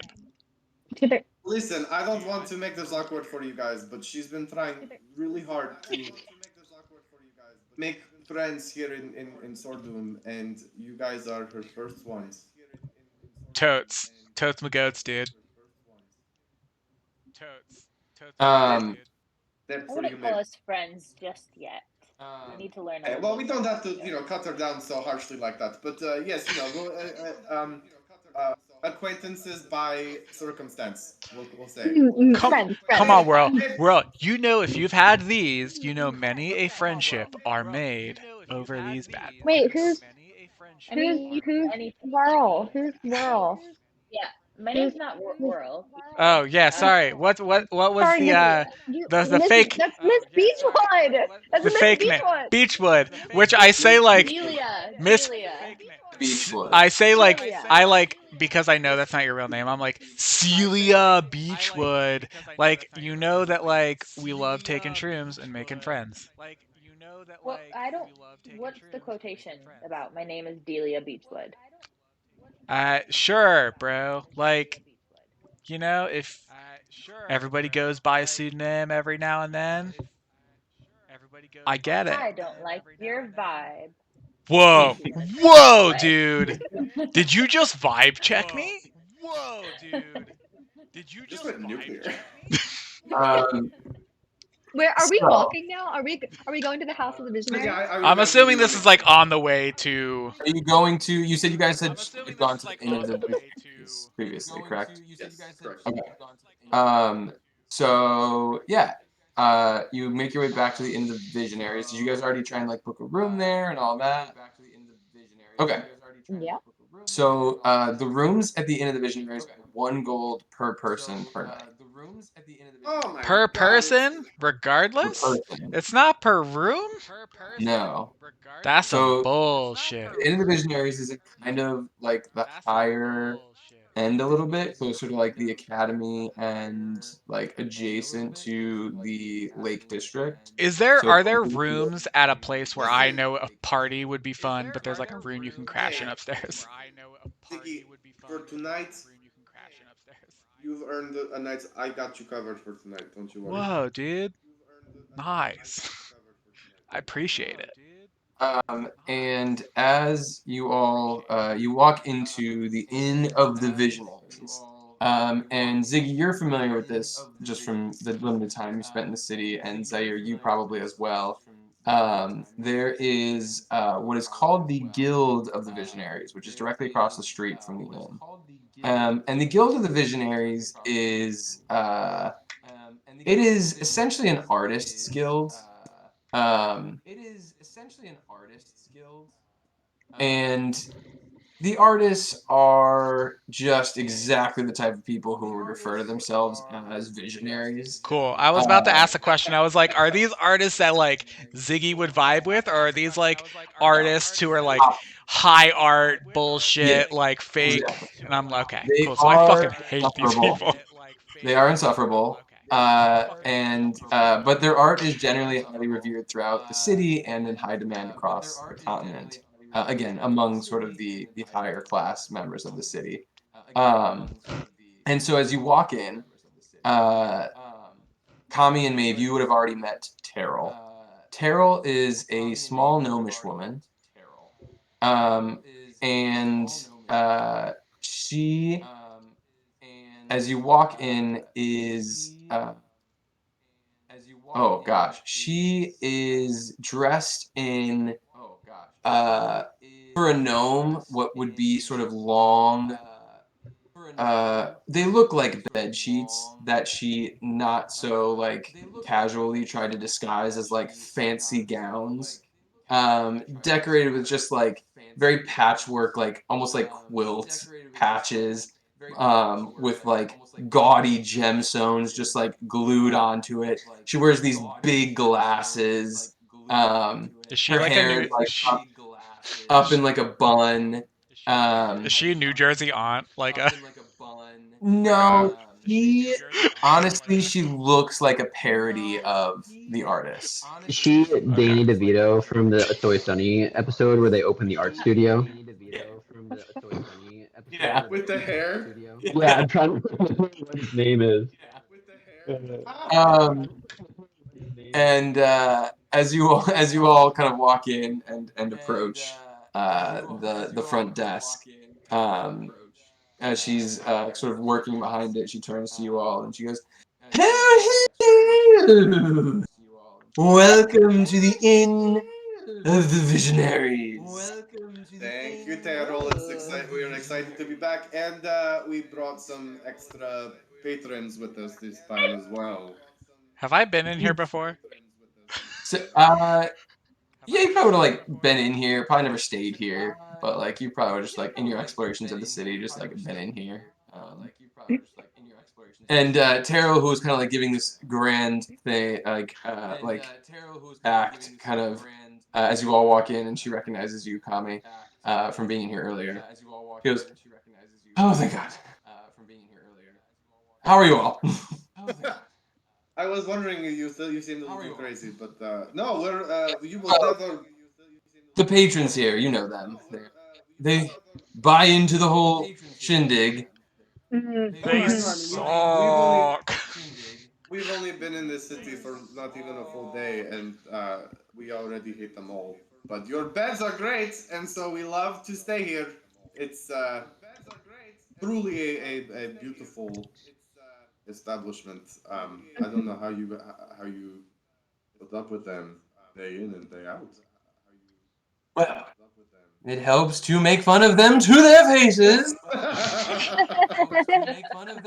Oh, Daryl, I like you. You They're better. so far up their own asses, they don't know when you're making fun of them right to their face. Mm. Quite amusing, honestly. Mm. But if you wish for maybe a more affordable stay while you're here, not that I'm in the business of losing money by any means, but we have the inn closer by the ale house. Sister Terrell over that way, she may be better. A bit of a drunk, not gonna lie to you, but she's It's my a little bit girl. cheaper on the rooms over there, a little bit more centralized. If you wanted to stay over there in the future. Whirl is going to step forward and say, "I'm sorry. What did you say your name was? I don't think we've met yet." My name is Terrell Bluff, my friend. Terrell, it's great to meet you. Good to meet you as Shakes your well. hand. I couldn't help but notice how beautiful this establishment is. It's been a long travel for I think all of our group, as you may know from your friend Kwame, that you may have already Yes. made an acquaintance with. Um, I'm short on funds at the moment, and I hate to admit it. Um, but could we offer, word of mouth for this wonderful establishment?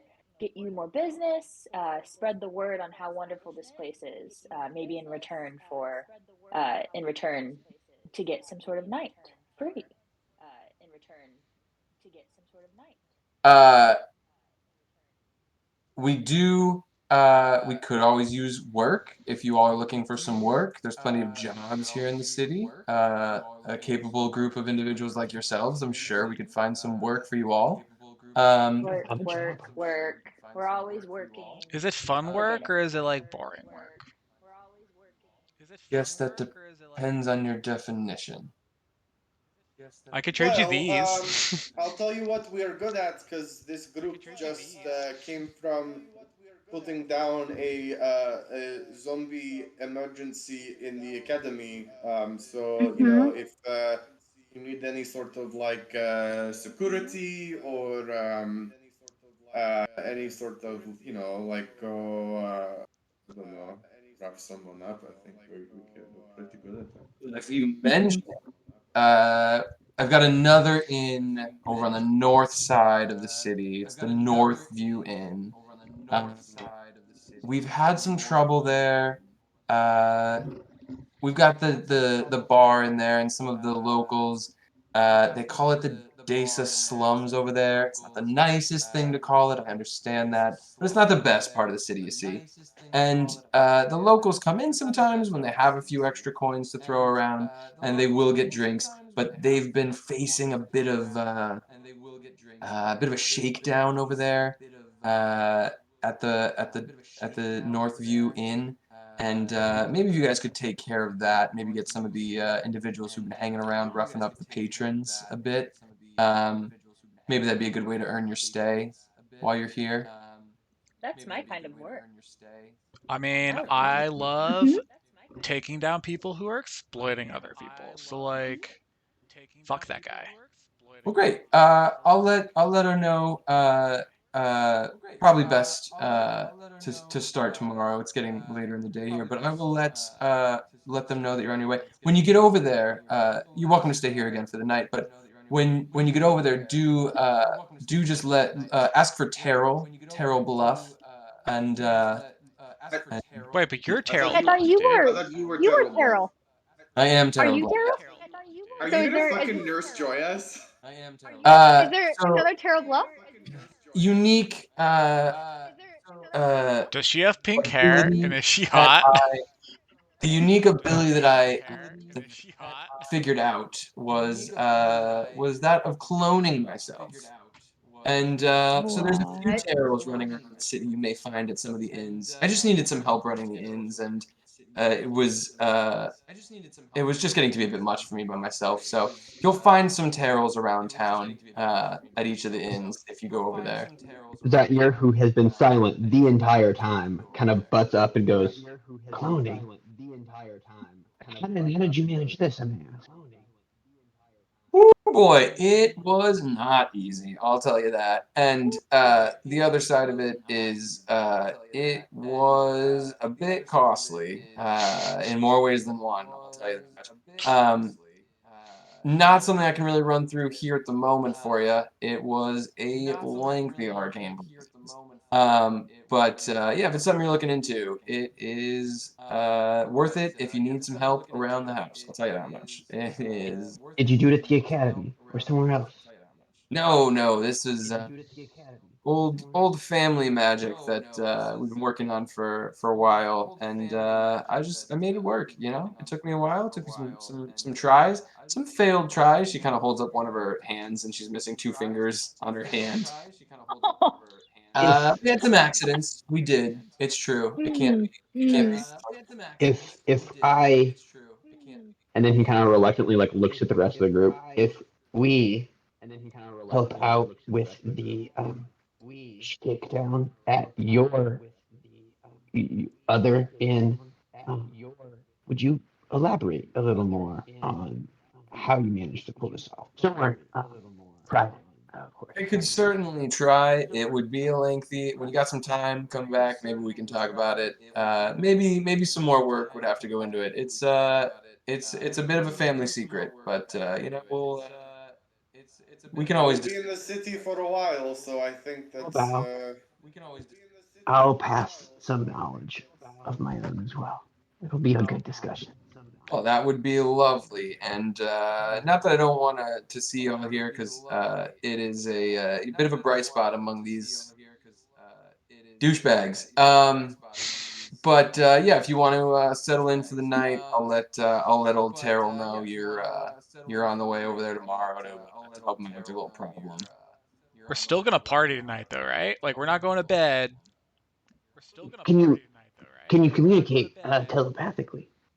You let her know, but what? Oh, Terrell? Yeah. Oh no, we're just send a carrier pigeon over there. Oh yeah. Right away. Wait, Yeah. so like, are you, or are you use, or are use all? You know? That's the Ziggy. No, question, big we butt broke in. guy. Who knows? Who are any of us? Dude, you get it. Dude.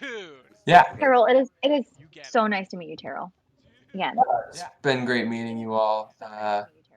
Do let me know if there's anything I can do for you as while you're here, and I'll let you know if we need any other help while you're staying with any of the inns, really.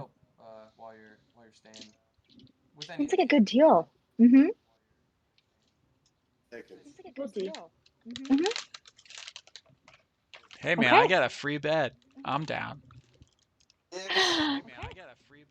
Take some rest. Beat the basement of the pit. So, Yeah, I mean, you You're could not going to sleep stay with anywhere. I'm also live helping, here? am I not?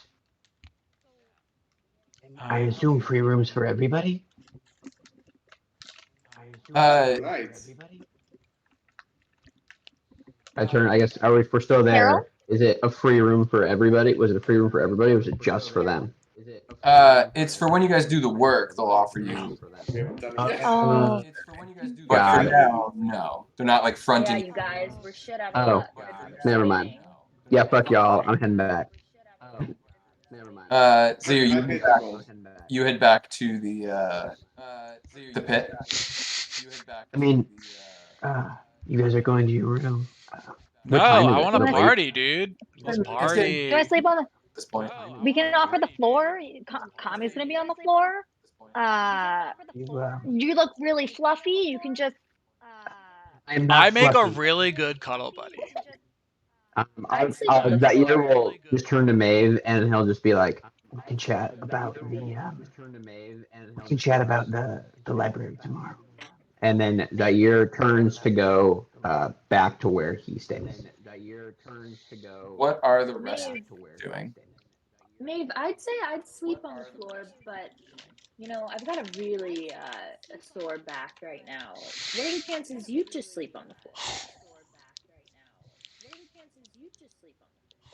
I don't know. That doesn't. What will I get out of it? I don't know. You haven't even given me your real A name. friendship. I don't know. No. My real Yeah, name you're is from the. That's because you're from the Fae. I don't know. I mean, we need to. well, let's get to know Yeah. each other. This will be a fun sleepover. We can eat some of those magical mushrooms that our friend gave us. Mm-hmm. I'm sure they'll be delicious, and we can Mm-hmm. talk. Am I hearing this, or are you taking her aside?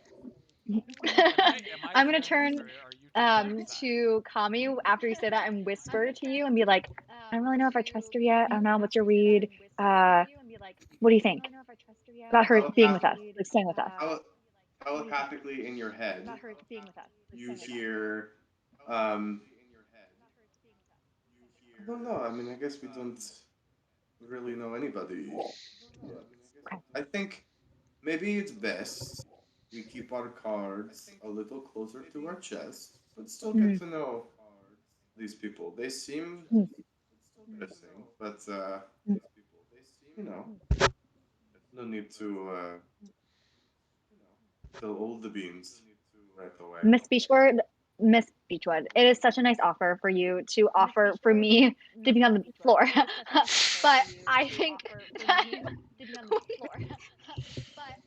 what we can do is, Mr. Rat, if you want to like squeeze into bed with me, I can make room for you if you want that. I also, bro, Kami, do you got a bedroll or you don't got a bedroll? I'm almost positive about it. Because we can always like do 2 bedrolls, and that's basically a bed. I do have a bedroll myself, yes. There you go. You can have my Is it bedroll, Miss, whatever your name is. That's not actually your name. Beechwood is her name. No, Beechwood. I know, but Thank you. I can't attach to it because it's not the real her. Like I can't. It's not Mm. her, so like I can't do it. That's my name. I don't know what your problem is.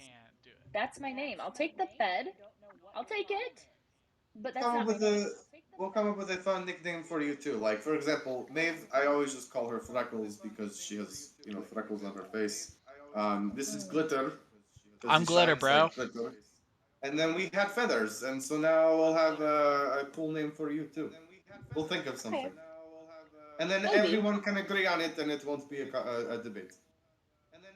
Can we call her Wings? But no, that because like Zaire also has wings, so we can't call her Wings. Yeah, it seems like everyone in the city has wings, so no, we can't. You can't call her wings.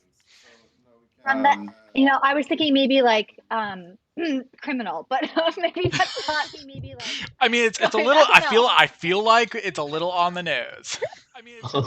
Excuse me. I'd Criminal. like to do name Dude, calling, bro, please.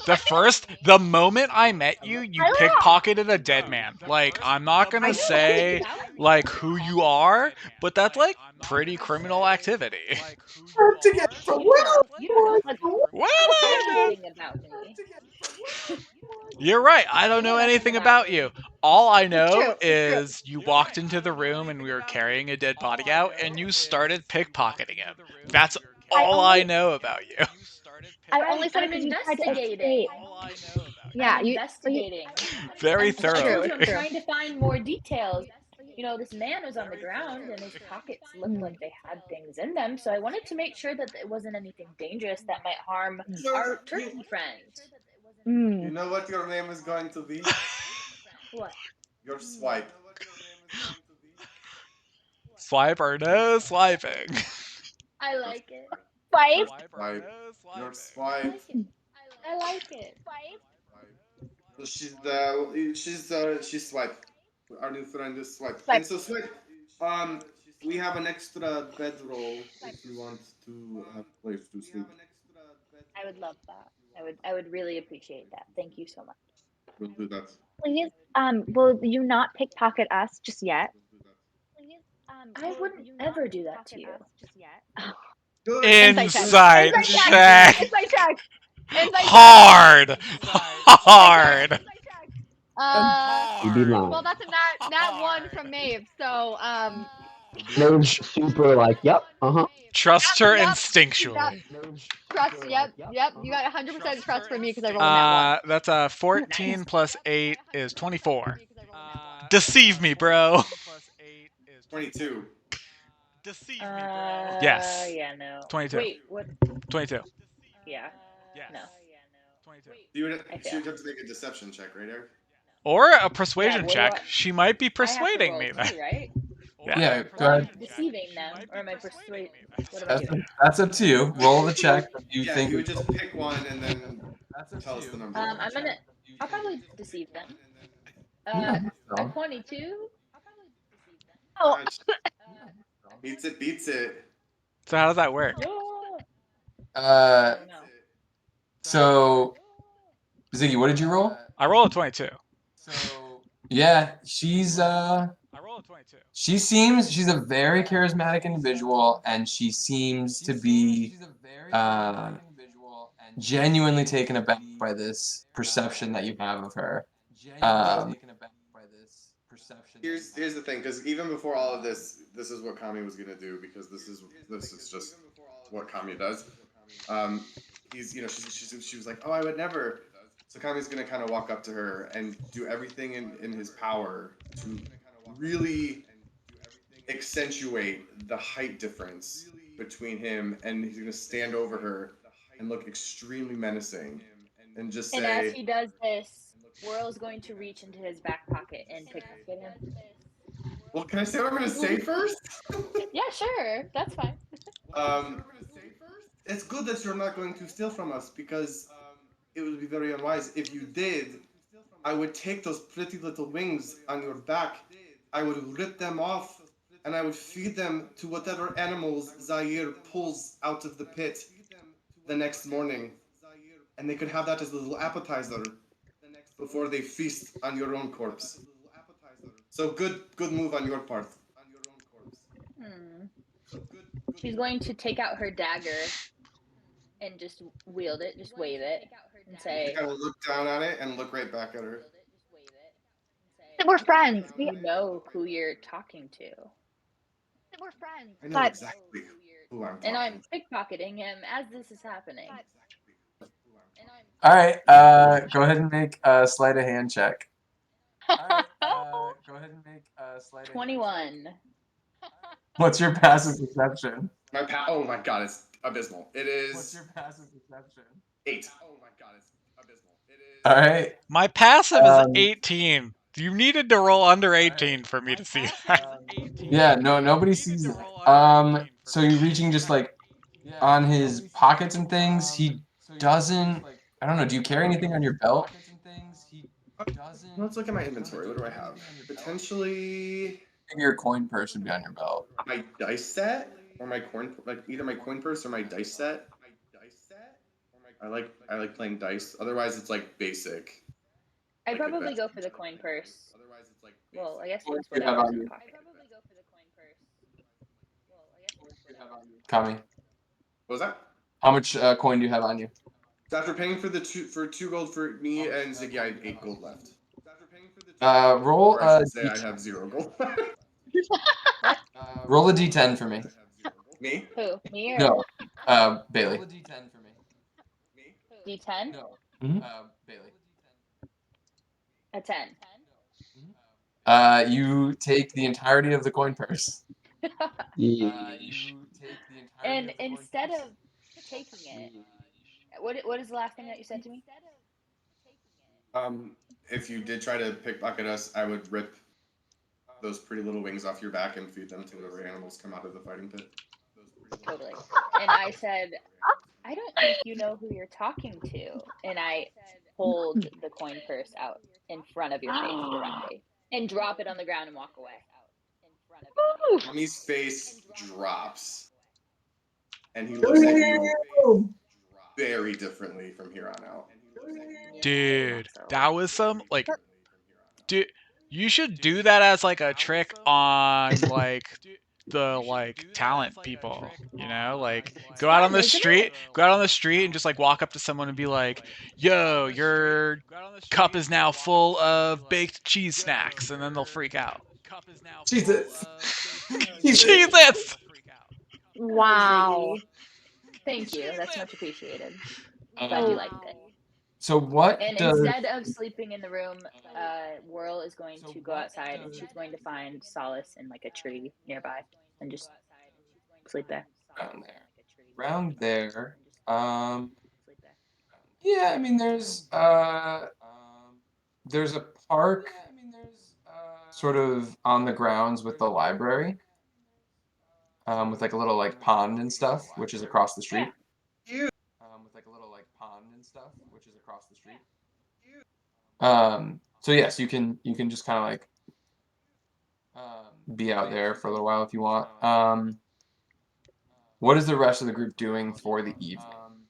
Before you So, leave, can I Ziggy, I call know, out that are we partying? Ziggy, I know you want to party, and I want to party with you as well. I'm afraid if you exert yourself even a little bit, you will keel over dead. Why don't we sleep tonight, and we can party? We will be in this city for a while. It seems there will be opportunity. You're not wrong. I was just excited to have new friends. I get it. I get Oh, it. I do. I'm excited um, about it too. so We're gonna have so wholesome. much time together. So much time together. And we Cool. have to make sure that tomorrow we bring in the friends Yeah. that, you know, I really do appreciate the bed. Like I'm like putting on a brave face, but like I feel like shit. No, and I could tell you didn't hide it very well, which is totally fine. It's expected. You took a lot of hits today. And if there's anything us Kinsblades know, it's look out for our fellow soldiers. And so you've earned a night's rest. Cool, bro. Zaire, Yep. as you make your way back to Reaper's Playground, which is the name of the fighting pit, um, you notice there are guards sort of stationed around the outside of it. And your typical entrance into your sort of basement workspace slash living area is not one of the main entrances, and so you kind of work your way around it. But as you approach where you would normally come in, Bazul is waiting there for you, and he says, "Zahir, I don't know what kind of shit you found your way into now, but they got guards up my ass." Listen, it was nothing. It was that asshole professor at the academy. It's nothing. It's nothing. It's not gonna affect you. It is currently affecting me. They got the guards here. They're trying to figure out what's going on. They're saying that we were stealing bodies. You can't stay here for now. You gotta just give it some time to cool off before you come back. Listen, we had an agreement. You don't want to get rid. You could barely, for all your work at Reaper's Playground, you stained the Savage blood. Agree. I, I don't mean to put you in a bad spot, but just until the guards finish up what they're doing here, it seems like they're still kind of like skeptical. Just give it some time before you come back. I'm not kicking you out for good. I swear, I would never do that. But just you can't stay here right now. Just for now.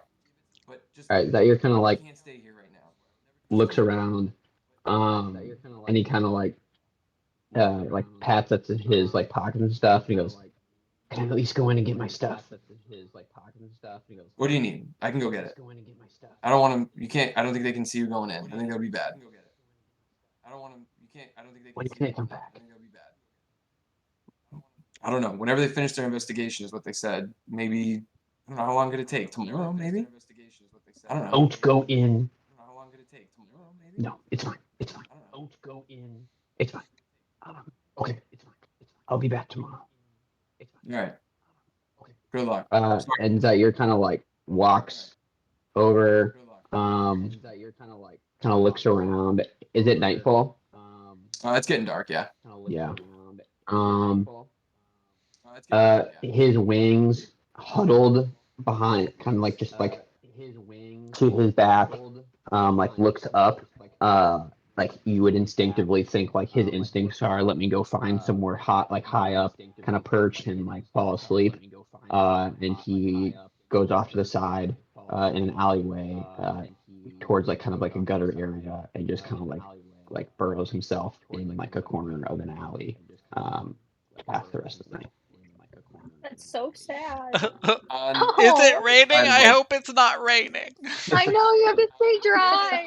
on the other Where are side of you? like the He's main just like neighborhood of the playground is what's known as the Desa slums, which are generally That's where he'll not go. very you're not gonna draw much attention there. So you can Yep. kind of find your way over there and find yourself an overhang on one of the shacks and at least kind of be out of the way for an evening. All right. We think that's a good place to end it for today. yeah. Mm-hmm. So All right. That was wonderful. First uh, session done. Thanks for anyone who watched the stream. Thank you for Yay! anyone who it looks like there's still like Yay! a few on. And Few stragglers. we will be back in 2 weeks for the next session and see if we can't find any clues to what's going on here in Gel Lida. And maybe they can't find a way to earn their keep while they're in the city here. Who Oh my knows God. what they might get up to?